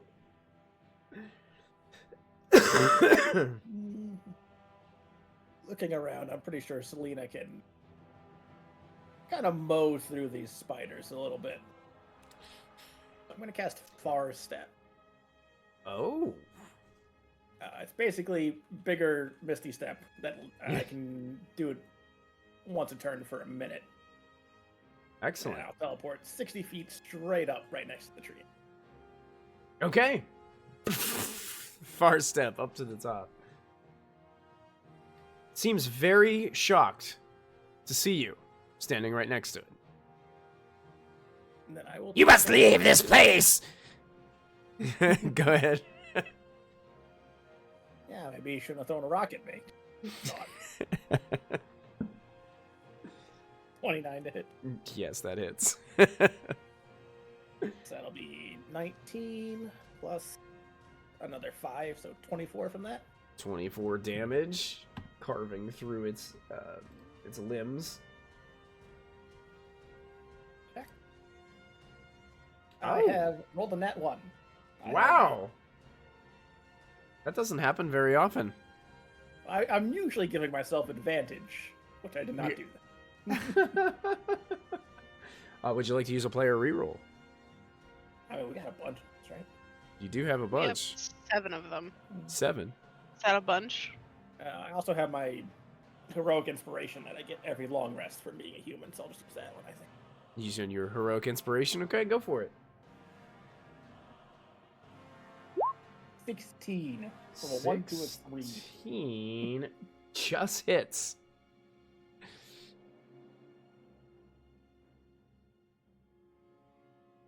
Ouch. 23 more damage. 23 more damage. If he's undead, it would have been a lot. Bark just goes flying off of this treant as you're just swiping back and forth with this massive blade. Stumbles back a little bit. You can see you've taken it off guard here by zooming up the cliffside as quickly as you have. Anything else, Forrest? No, that was action and bonus action, so I'm good. Ow! Ow! It's crying out in pain as you carve into it. Hazel, what would you like to do? Hazel was preparing to yell at the treant that now Forrest is stabbing. And then has Orcon in her head. Yeah, there's a lot that just happened in these last 3 seconds, Hazel. Yeah. So Hazel shouts, like, down to the ground. Do you see the rod piece? Is the halfling evil? And then we'll turn and shout at the treant. If you don't throw rocks, he won't stab you, but you tried to hit him with a rock. We're just trying to fix the tree, and then is going to cast... She's, like, twitching. We'll cast Poison Spray at Spider 2. That's close. You got it. Poison Spray. Yes, that's going to hit as well. And this is going to be a crap ton of damage. 25 damage. 25 poison damage. Surprisingly enough, that spider is still up, but barely. Is it just trying to move around, can covered in poison? Speech and Beast Leaf, because Hazel's just having conversations with everything tonight, apparently. We'll just yell at it. We didn't start this fight! Go away! Excellent. You gonna stay put, Hazel? Yeah, she kind of, like, beats her chest at it, like, get out of here. But she just doesn't know what's happening. Oh, there's too many voices going on. And then that's the end of her turn. Everybody's shouting around. Hazel can't handle the input. She's overstimulated. Giant spider number 8 is going to try to bite Selena. And only gets a 7. Selena, you duck out of the way quickly as it just hits the ground with its fangs. Giant spider number 3 is going to get within range of Odd and try to bite Odd for a 24. That's actually going to hit Odd, dealing 6 piercing and 9 poison damage to Odd from the bite. Let me make those adjustments really quick. So I said 6 piercing and 9 poison. I don't think he's resistant to poison. He's resistant to necrotic.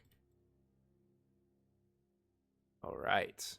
So Odd is currently at 84 out of 104. Bring us to Odd. I guess Odd would... Like I said, I'm trying to just use cantrips because I'm not really sure what else to do with his character. He's got that thing where he can make Sacred Flame hit 2 targets. He can make Sacred Flame hit 2 targets. I think that's what he'll do. So dexterity saving throws for both spiders surrounding him. That's a dexterity 16 for both of these. So I'm going to save on the one back here. Great suggestion. The first one does succeed. Just barely. The second one... Is that the one that had the minus D4 from his mindset? The one at the top did, and I just rolled a 20. So even if I rolled the 4 would take it to the 16. So they're both going to succeed that time. So as this flash of radiant fire seems to blast out near the spiders are able to dodge out of the way from being impacted by it.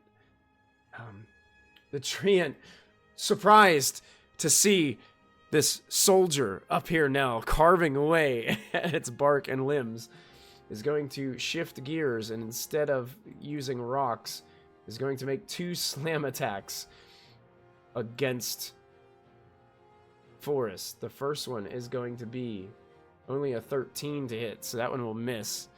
Forest pulls up the shield and just takes the impact of the pressure from the tree. At second attack is a 22 to hit. Yeah, that'll actually hit me.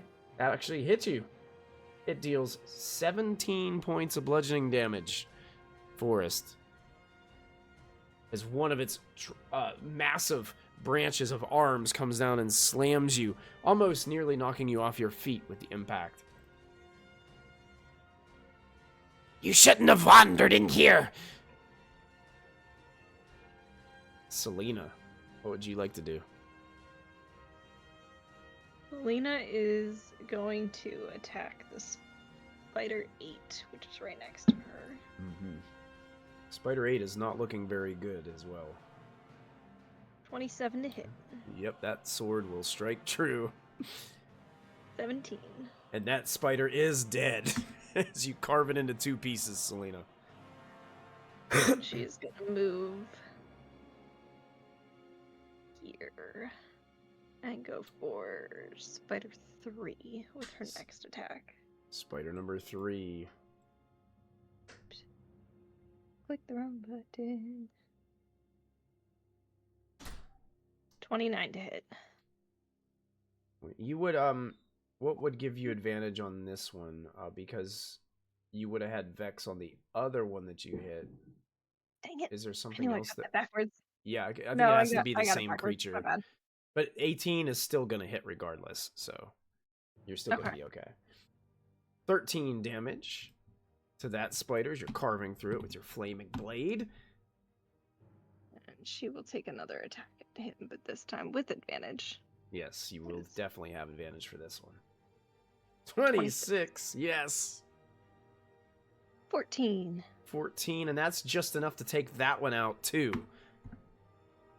She will Selena end her stepping turn. through the battlefield, just carving spider parts flying everywhere as she's just moving through here with her flaming sword. Go away. We don't want to fight you. Just run away. Giant Spider 2 is looking in very, very bad shape, but drags a couple of its legs as it's just desperately trying to move up to Hazel and is going to bite Hazel. A 13. Oh, This is it tries this very weak, nonchalant attack as its flesh is rotting away from all this poison that's been covered in. Giant Spider 1 is going to try to bite Selena. Only that's a 17. Does that hit? That will miss. That will miss. You're able to Yeah. parry the attack. It tries to, it grabs onto the sword for a minute and then realizes the sword is on fire and then immediately lets go. These spiders are not really sure what to do. Orcon, it's your turn. Can you make it up to help your friends? Or should I say, can you come up and help the spiders? Definitely need some more. If I use the rest of my movement, can I get my head through the opening, like groundhog this? Or Yeah, you could look out the opening. You're just not going to be able to squeeze through it. I'm gonna look around, and would I be able to see up to where Forest is up with this plant, or Not from that spot. The boulder's kind of blocking your line of sight. okay? You can definitely see the spiders and your friends down there in the lower part, though. Yep. And this entire thing right here is the boulder, right? Yes, it's a massive Yes. boulder. Mm-hmm. Okay, then I'm just gonna sort of stick an arm up there with it and shoot off a couple of Eldritch Blasts and hope. It's like this random sock puppet comes out of there and just starts like blasting.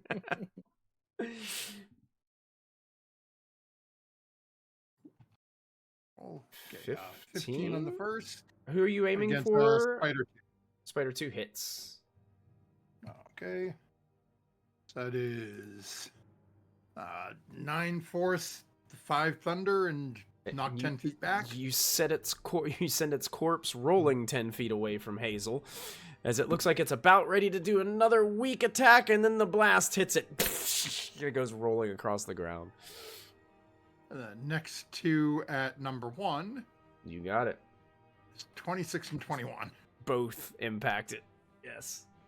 14 on the first. Ouch. 15 on the second, and it's knocked 20 feet away. It is also dead and rolling across the ground with those 2 blasts. And then pulling her back down, head back up. I rather can't get back out.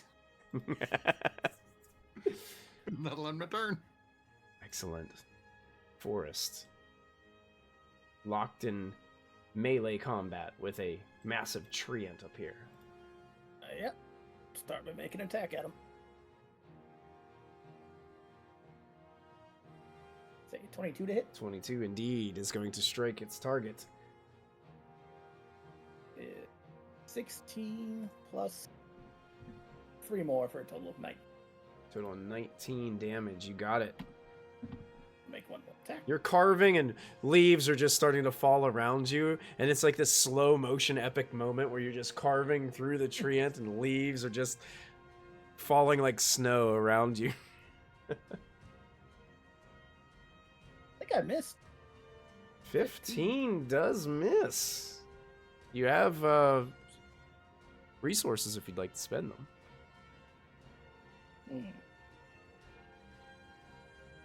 Sure, why not? I'll add 1d6 inspiration. All right, go ahead. You can roll it up and see what you get.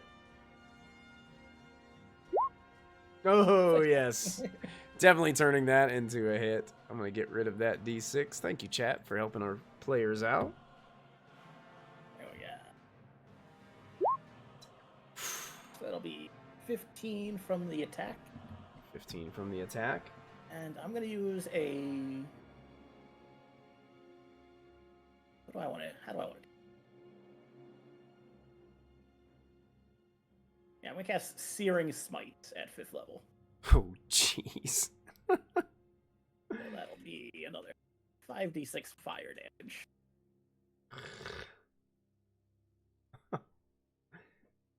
Why did it... Oh, it rolled both at the same time. Okay, so it's just 23 for right now. 23 damage? Yep. So with a flash, is that fire or radiant? Fire. Okay, so as this bright flash of red-orange comes from that spot up above as you guys are finishing the combat down there with the spiders, you can see flashes of fire energy just zapping from up there, and leaves and branches are going flying in everywhere, every direction from above, 60 feet ahead of you. And you hear this creature kind of look at you. Okay, I give, stop, please, I surrender. We check something. Don't know if I can just make the fire stop. Because it'll hurt him again. Oh, did it ignite him on fire whenever you hit him with the attack? Oh, so he's actually on fire. Yes. Beautiful. I love every part of this. Take another 5d6 fire at the start of his turn. That would be not a good thing. Yep, he is on fire. You don't have any way of, like, just dismissing it? It's not actually a concentration. So it's just on fire now. So now there's a tree and up there. The fire is just, like, emerging up through the branches and through the leaves. Put it out!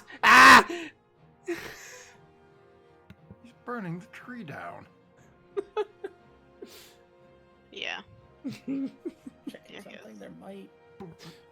I don't know there is a treant. I just know he lit the tree on fire, so... Yeah, we're in a tree and he lit a fire. This is really smart. Forrest goes up here all by himself and is having a good old time. Does that end your turn, Forrest? Yes. Okay. Hazel, that brings us up to you. You can hear the commotion going on from up there.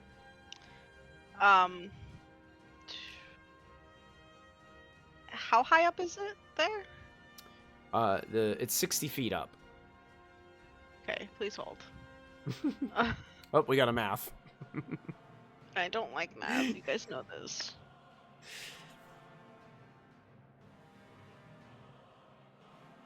Cool. Oh, okay. It says any spell that has a duration I can actually dismiss as a free action.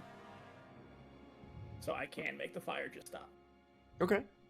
Is that what you choose you to can. do? I mean, he's very clearly surrendering, so sure. Okay. Yep, so now that orange glow that was starting to emerge dissipates. Oh, well, that changes my whole problem. There you go. Yeah, wanted to make sure we resolved that before we got to your turn, so that way you could... I mean, I had a way to help, but it put the Sure. fires out, so it's not a big deal.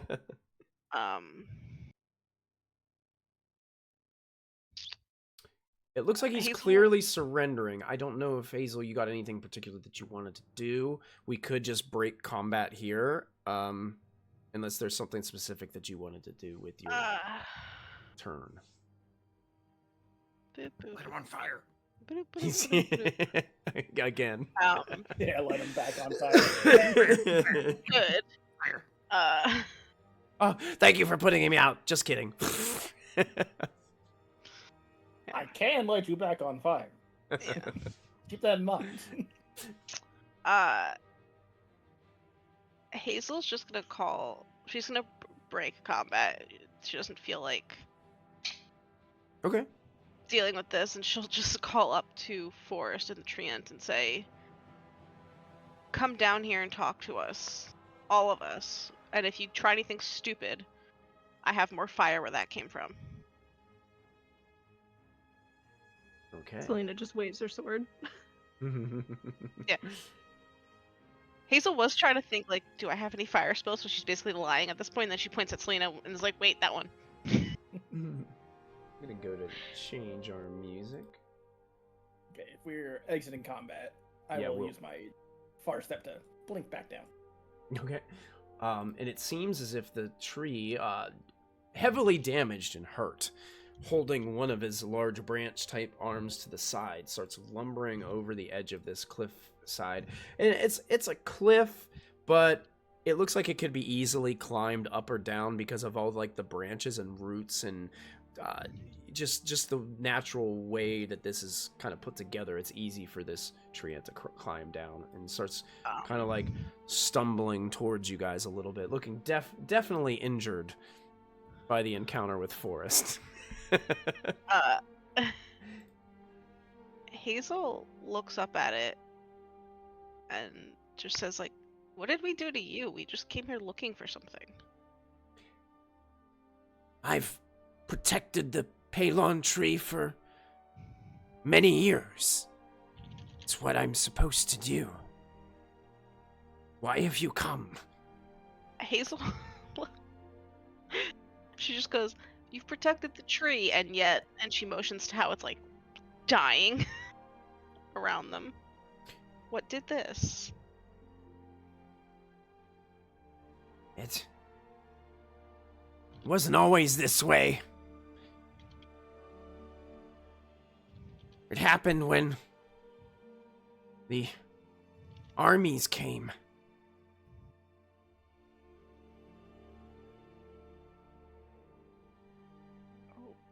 Okay, quick question. Can you move that boulder so our friend can come back? Sure. As she gestures, she just sees Morgan sitting there. Morgan's scraping at the dirt, trying to get himself up. Like Yeah, a the dog tree. trying to get under If the anyone's fence. got a shovel, I can dig him out. The treant kind No, of just do it. stumbles over here. It takes one like large tree branch arm and just rolls the boulder up out of the way. And DM, what did you say the treant called this giant tree we're in? A Peylon tree, Peylon. Gotcha. Oh, okay, said. I'm glad you made it back up okay. Gazaya must not have known you were down there. She's Oh, is that the halfling's name? halfling.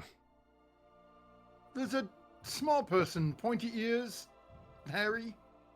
Oh, that must have Mutton been chop? the previous intruder. Small person, dark blue. They managed to weasel their way down there, sneaking in.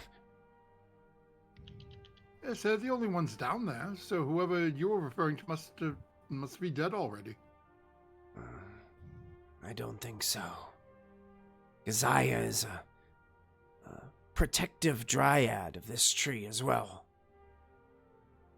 But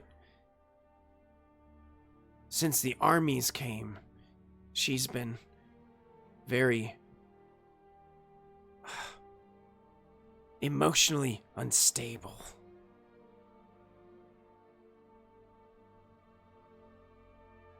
Was that small person one of the armies? No. They were different. They were skeletons and zombies and other horrifying abominations. They overwhelmed the place. The Guardians and I, we couldn't stop them. Don't usually see a horde of undead quite so organized. What were they after? They were after what's been giving life, abundant life to this tree for so long. Some kind of magical artifact that enhanced this tree. Allowed it to grow as tall as it has, and to produce much fruit.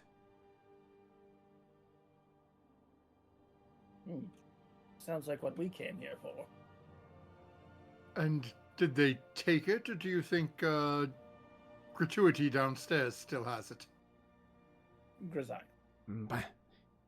By the looks of things, I would say it's been taken, but Keziah might know more. But be careful. Do you know which way they went after they left? I do not. Hazel will take out the rod piece. Is it still pulling down? Strangely, it is. Maybe they're... Okay. And she'll tell the party this thinks it's still here. Oh, time to go down and talk to the blue one then. Just give me one moment. I need a minute to gather a little bit of my magic back. Teleporting up there. I'm going to use my magical cunning feature to take a minute and regain one warlock spell slot. Okay, sure.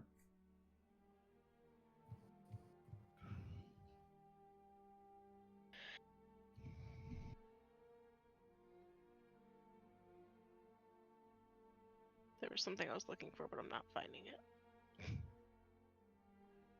Is it something I can help you with?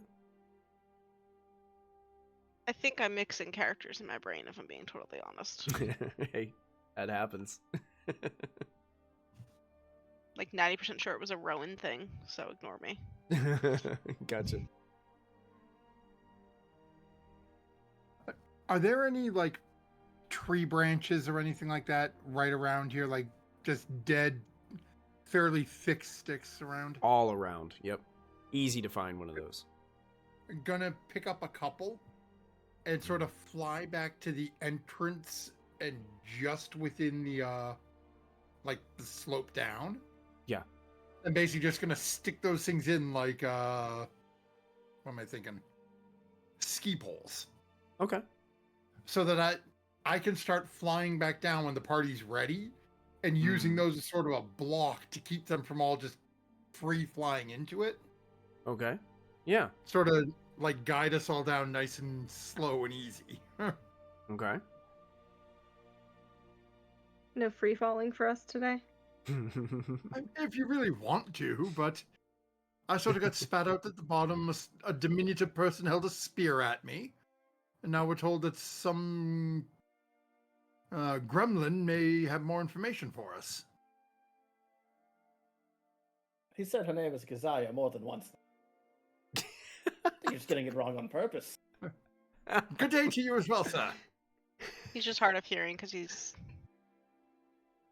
It's all Yeah. the thunder. I'm just saying she's already upset because her tree is dead. If you keep going down there and mispronouncing her name over and over, you might cause an issue.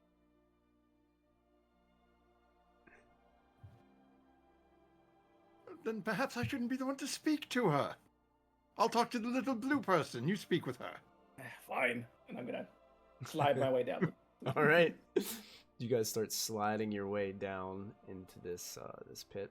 I'm gonna move all your tokens at once. That way I can just grab them and slide them over to this other part of the map here. Kind of like they put two maps in one area here. So I'm gonna take you guys over here where you see that you're in a much smaller area. I'll read this out one more time just as a reminder. So that there's tangled roots that anchor the dirt walls in this kind of subterranean chamber here. There's large rotten fruits that kind of litter the floor here.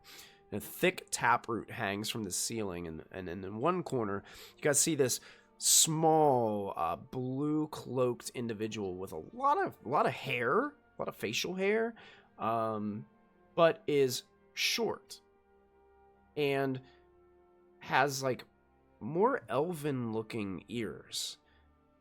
And out of game, this is one of those Kender that Matthew was talking to us about pre-stream. And as you guys all kind of start chiming down, it kind of holding the spear defensively towards all of you with like a shocked, "Oh no, I'm outnumbered" look on his face. I'll put the spear down. Good evening, Ah, tiny yeah, blue for you. person. How do I know I can trust you? How do I know I can trust you? We haven't started attacking good point. you yet. Also, there's more of us, so like, if you're gonna start the problem, you're gonna lose. We're not looking for a fight. I'm not looking for a fight either. I'm looking for a Peylon fruit. Have you seen one? No, but the Peylon tree does seem to be a good place to find one. Yeah, man. What does it look like? I can help you look. Well, in a tree like this, it's massive. It's probably about this big, elongated. Oh, wait. He looks up, and up in that like taproot that's hanging from the ceiling, you can see there's this like wadded up area of tangled like brush, and it looks like there is a fruit kind of attached up there inside some of the roots and branches up there at the top. Where's... Pure curiosity, where's the rod pointing me now that we're down here? It's just kind of pointing in here. Like it's led you here, but it's not really like... It doesn't really seem to have a lock on where it needs to guide you. How far up is that fruit? Probably about 35 feet up. So, that's what you're looking for? Yeah, I've been down here for a while, and I've been looking all on the ground, and I didn't think the thing got look up. Oh, I'm Riffle, by the way. Good day, I'll be your elevator, and I'm gonna fly up and get the fruit. Okay. What do you need the fruit so badly for, anyway? Yeah. Also, don't be giving things away yet. Well, I wasn't going to give it away. I had to pluck it first. Well, see this creature called a Borthak. They love Peylon fruits.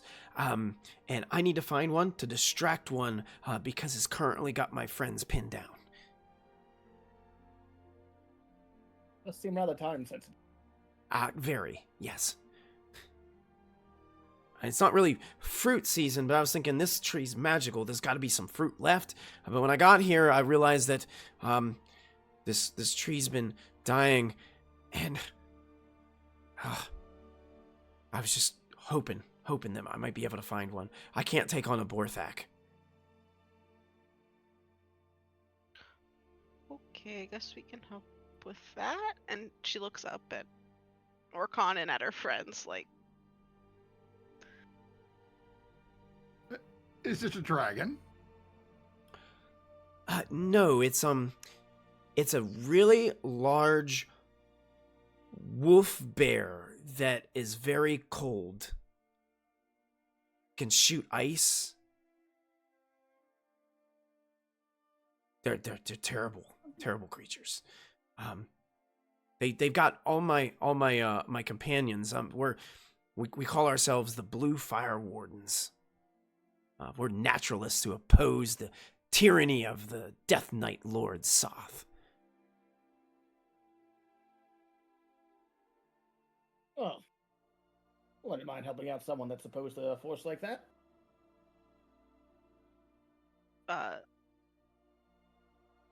Yeah, Hazel. Hazel starts walking in circles in this room, trying to figure out why the rod piece isn't locking. Sure. Does Yeah, it you kind of walk move in at circles. all when I circle?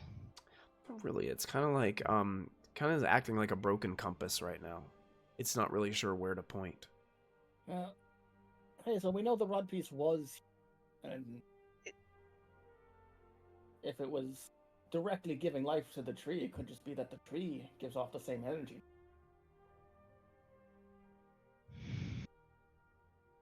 Yeah, Hazel's gonna go to the side of the tree again and then just talk to it again and Okay. ask if we'll say if the thing that gives you life is gone, can you crunch the roots down here once as a sign? Hazel kind of trying to be in tune with this, well, what's left of this once beautiful tree. A different kind of response happens as out of the brambles Oh no, starts broke appearing a Dryad. female face made of wood. Sorry. Starts to kind of just peek out, like just appearing out of the wood. Now, this doesn't look as beautiful as you remember some of the stories told of dryads. This dryad is the bark is darkened. The ends of its hair, where the hair would be, and like they end in real jagged looking, almost thorn-like kind of branches. And it steps out towards you, saying like, and says to you, "It's been taken. The source of this tree's beautiful magic has been stolen.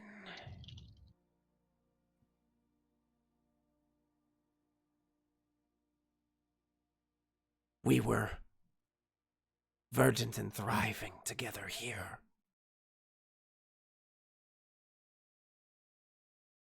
Till Lord Soth's soldiers came. They assaulted the tree. They took it.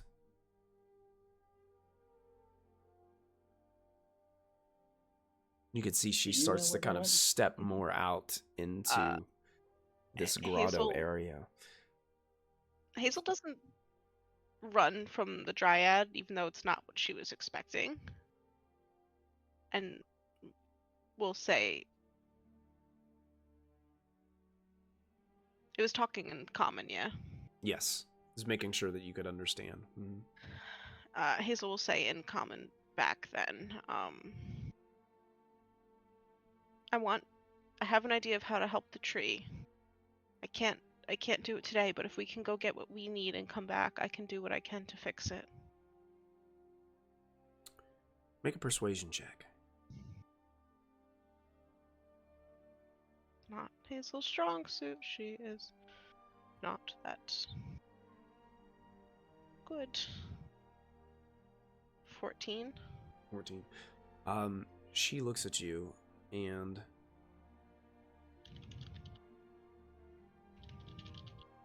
this wouldn't have had to happen.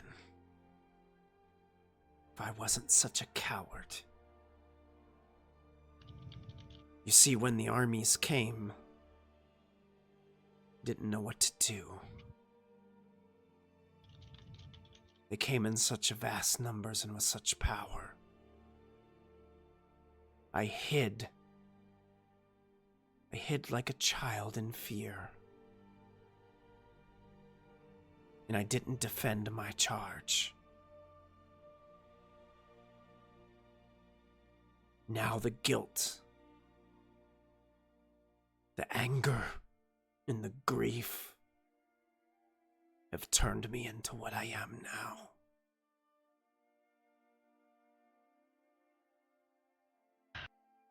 Hazel looks at the dryad. I've run away too before. And it sucks. You're not wrong. But if you let us help, we can try to make it better. And then you can stay and help the tree continue to thrive after we need to leave. You still have a job here. It's just changed now. It's recuperation, not defense.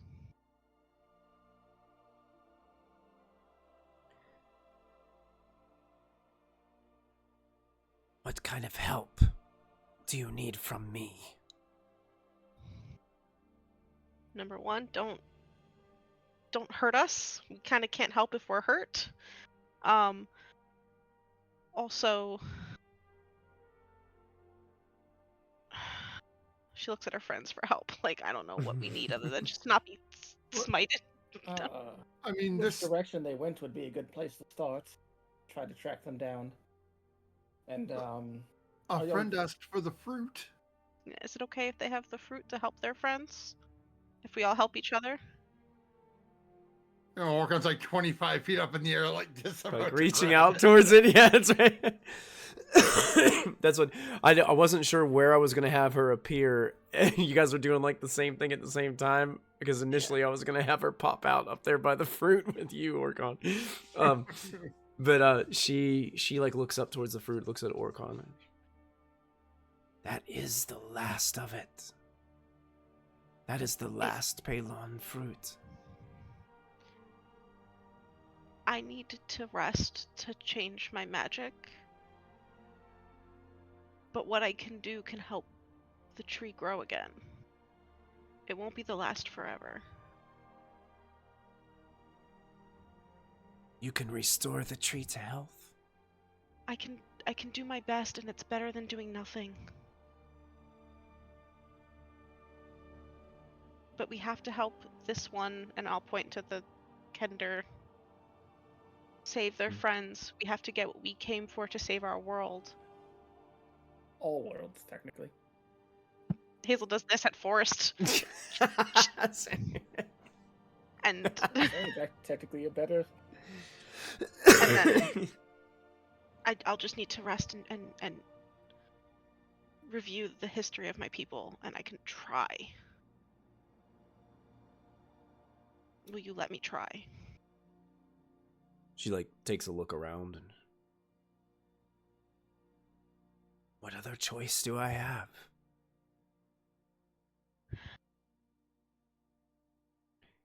Fine. Thank you. I'll give you the fruit. And Orcon, as you're getting closer, you see that the tree like branches that are holding in place are starting to like release it. And they release it into your grasp. Okay. I picked the wrong day to pick the wrong spells. I had this spell for like half the game, never used it. I was like, oh, I'll trade out now. Wrong day. Riffle, the Kender, kind of walks over to you and is like, you said you were looking for where they took it. I can tell you where it is. They took it to Three Moons Vault. But you'd be foolish to just simply try to walk in there and take it. I might be able to sneak you in, but like I said, I need your help first. I mean, just walking in the front doors worked for us so far, but a little help would be appreciated all the same. Yes, but walking through the front door, we really haven't been walking into apparently an army of the undead either. I mean, not exactly an army, the last place, but they were certainly undead.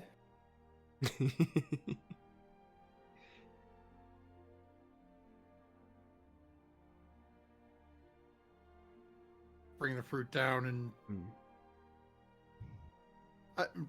before handling it to Riffle, can I make an insight check? Do I think this person's on the up and up?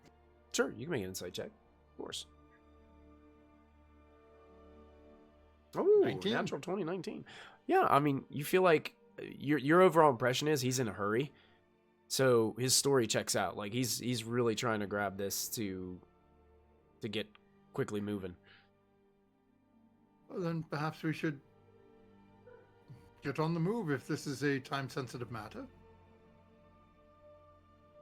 The Dryad, Gazaya, kind of looks over towards Hazel and says, "Go quickly, but I won't forget your words to me.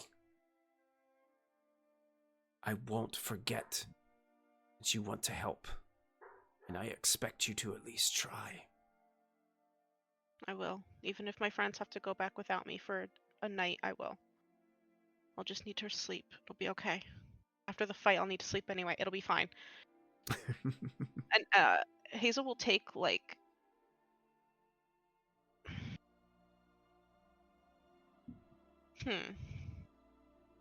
Hazel untucks something from her gear, and you guys see she has like an acorn on a little charm, and we'll hold it out to the Dryad. That Like was as if my you're mother's. like you're handing it to her? Okay. Mm-hmm. Yeah, she'll hold out her brambly looking hands and take it into hers. What is She'll say, this? that was my mother's. It's how she taught me how to be good. It's hard to explain. But that's so you know I'm coming back for it. And I'm not a liar. Kind of nods towards you and go ahead and add to your character sheet vow to Gazaya. Yep. Hazel's not okay with this ancient tree dying. It just feels very wrong. She's freaking out. You said we're in a room with a taproot. Is any of this root look like it's alive? I mean, it just what is left here is like she's trying desperately to hold on to whatever life it has left in it.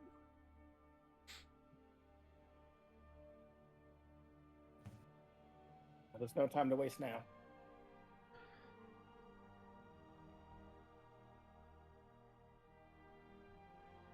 Riffle kind of looks at all of you and is like, you know, I kind of misjudged how steep it was to get down here. You got some rope or anything? Hazel points to her backpack. That's great. Yeah, I was just in a it's really her- big hurry. I was lots going on my mind. I just Hazel points to Selena and goes, "It's her ride.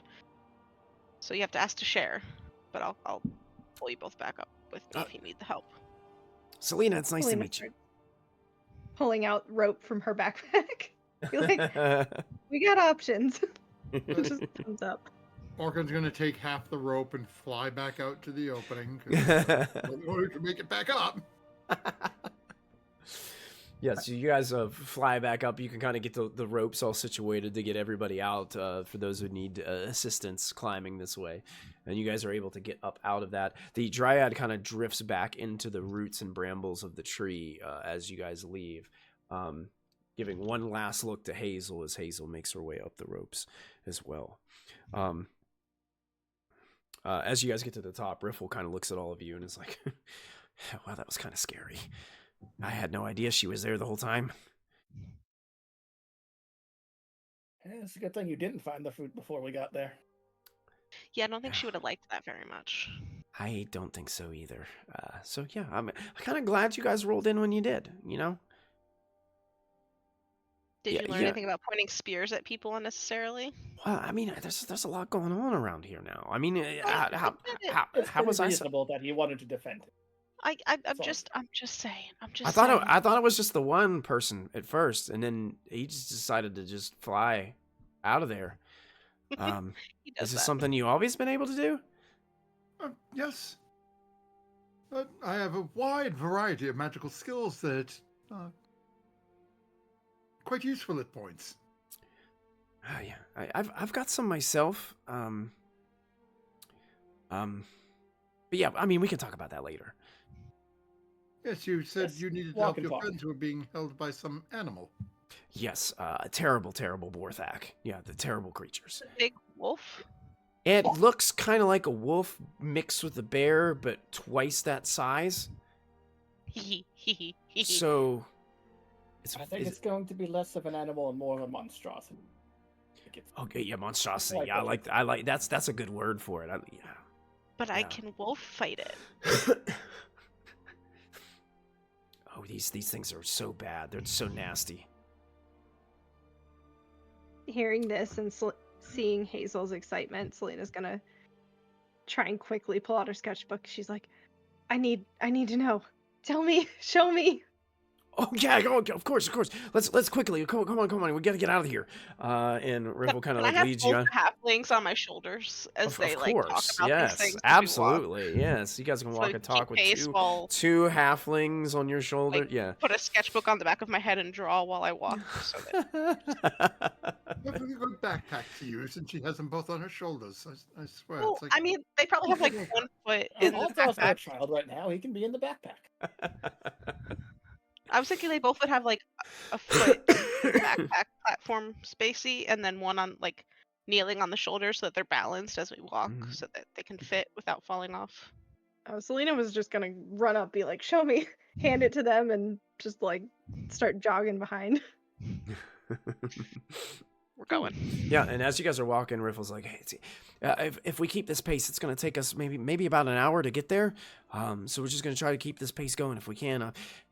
So, yeah, a lot has happened recently. Us, we the Blue Fire Wardens, we found out recently about this whole tree and how Lord Soth's army's kind of taken the magical source from here. We were doing some things, and we were trying to figure out how we might be able to help. And we planned an attack on this Three Moons vault, but it's heavily fortified, and the attack didn't go so well. Actually, our leader, Valendar, has been captured. And the rest of our group, we got pinned down by this Borthak, and they made their way into one of our temples. But the rest of them got trapped. I was able to kind of slip out and get away, and ran for my life to see if I could find one of these fruits, because I know these Borthaks, they love these fruits. It's just a little trek. It's a place called Bittergrass Fen. That's where we're going.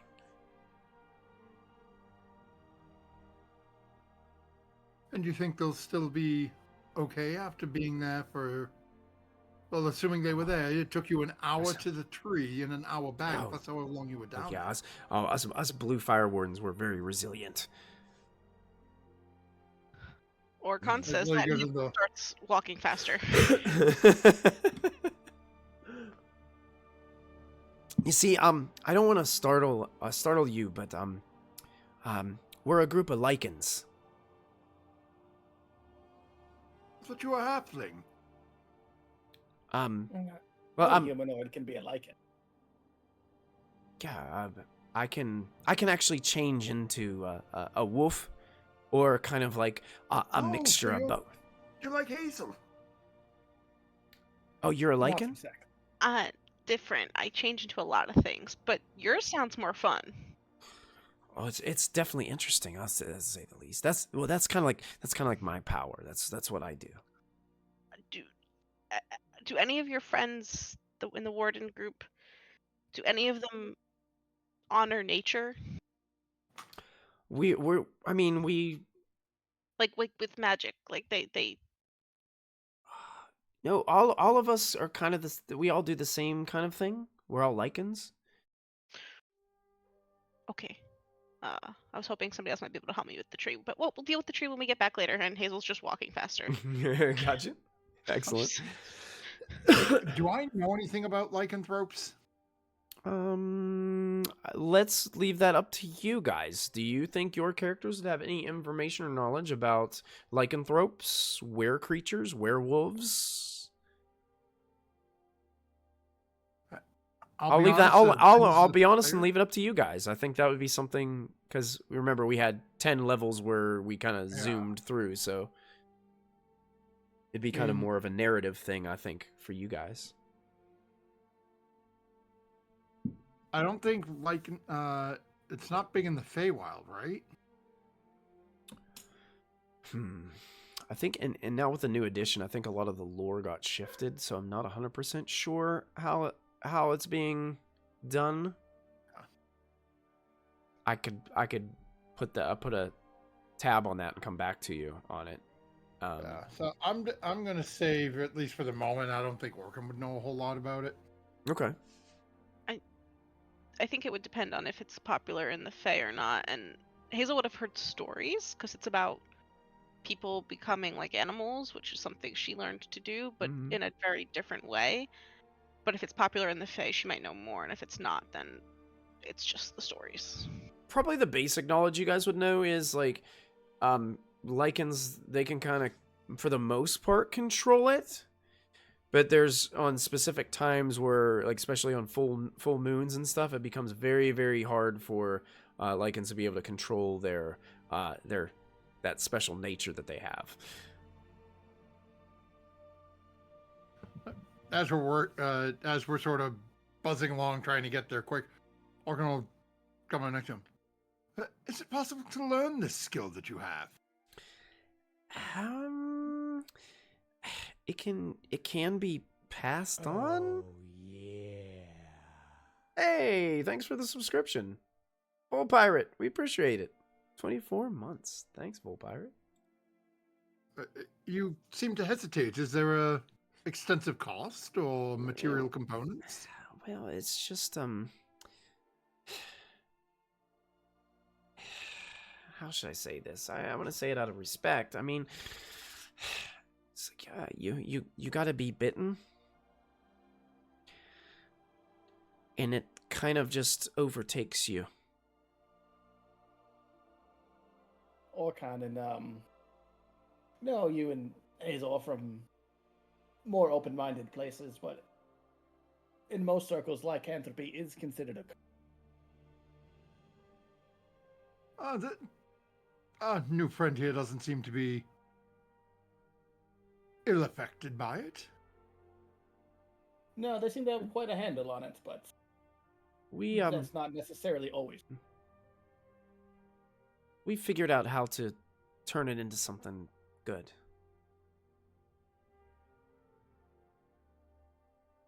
So, if I was to ask you to share this ability, you would have to bite me. I don't really want to. Fine, I didn't want to help you anyway. You've been really kind to me. I just don't think that I would want to bite you. I think it's like joining a family, Orkan, and you have one of those. I have, well, yes, I had one, I lost one, now I have a new one. Yes. Do you need a third? It's a lot of child support payments.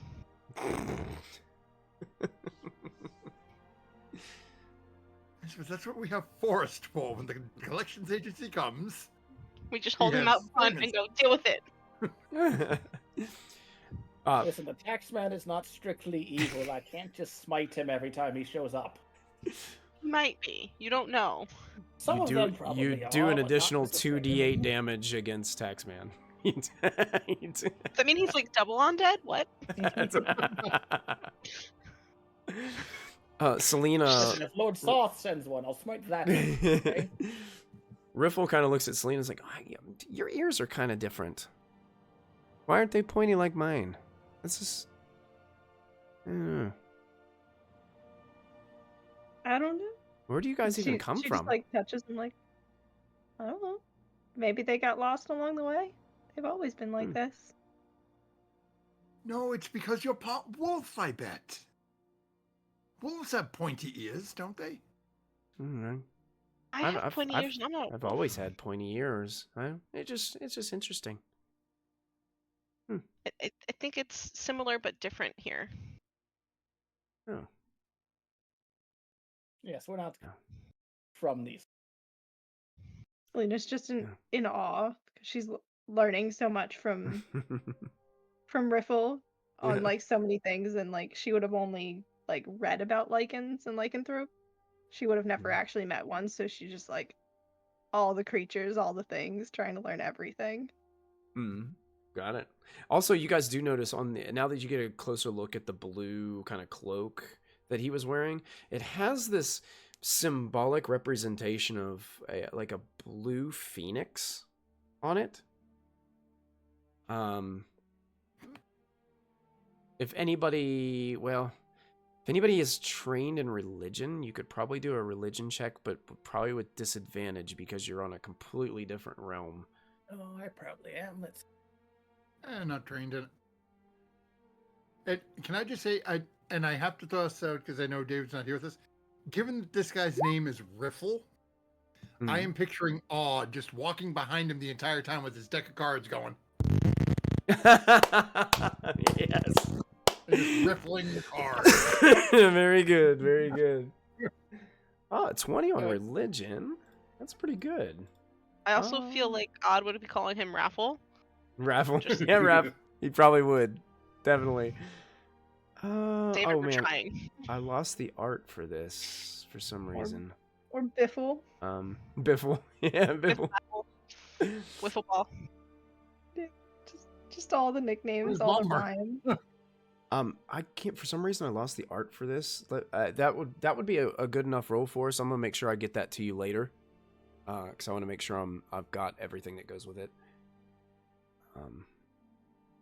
Riffle also does tell you guys that the leader of the expedition to take the artifact from the tree was one of Lord Soth's servants by the name of Termini Knight's Edge.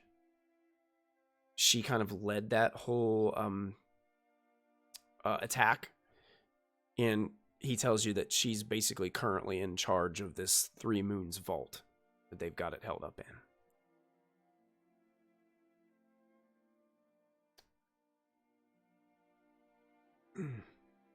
And at that point, I'm going to let you guys see what Bittergrass Fen looks like as you guys slowly approach. I'm going to take you over to a new map in just a second with Riffle. I believe I already have Riffle on the map, so let me go grab you guys here. I'm going to move your tokens to where you would be coming into this place. You guys are not this big. I got to make your tokens a little smaller.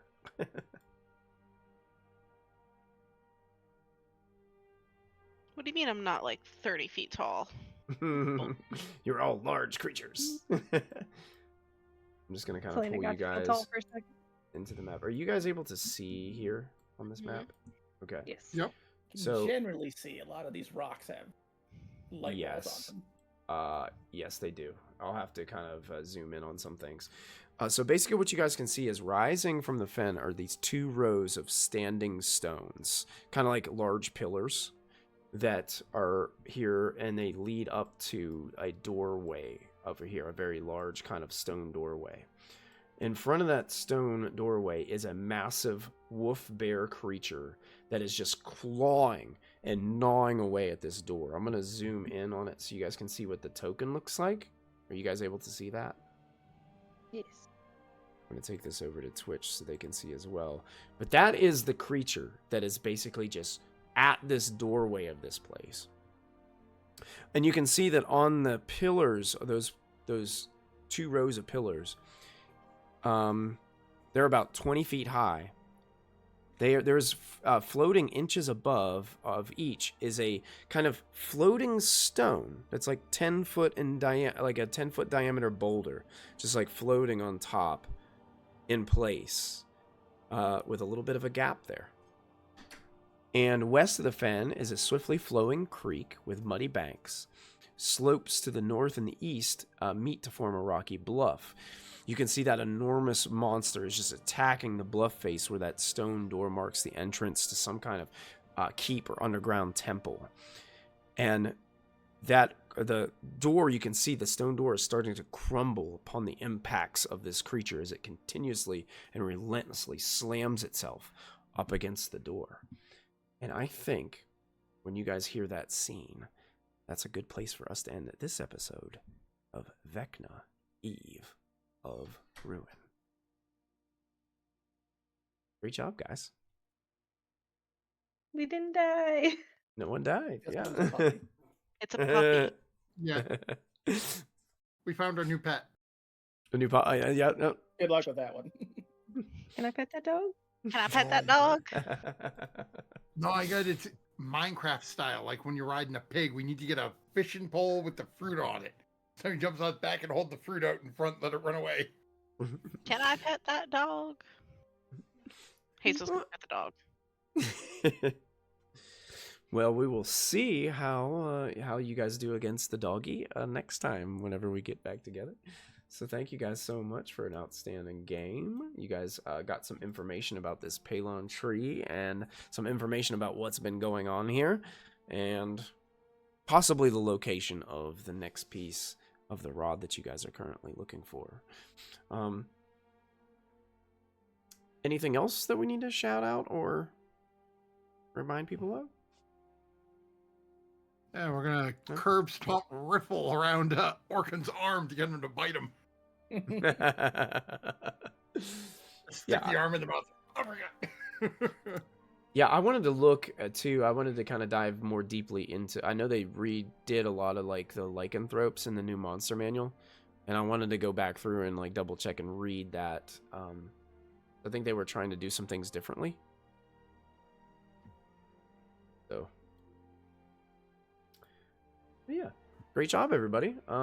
We will be back next Monday for another episode of Vecna, Eve of Ruin. Don't forget to tune in Thursday and Friday of this week for some Wild Beyond the Witchlight and some Phandelver and Below.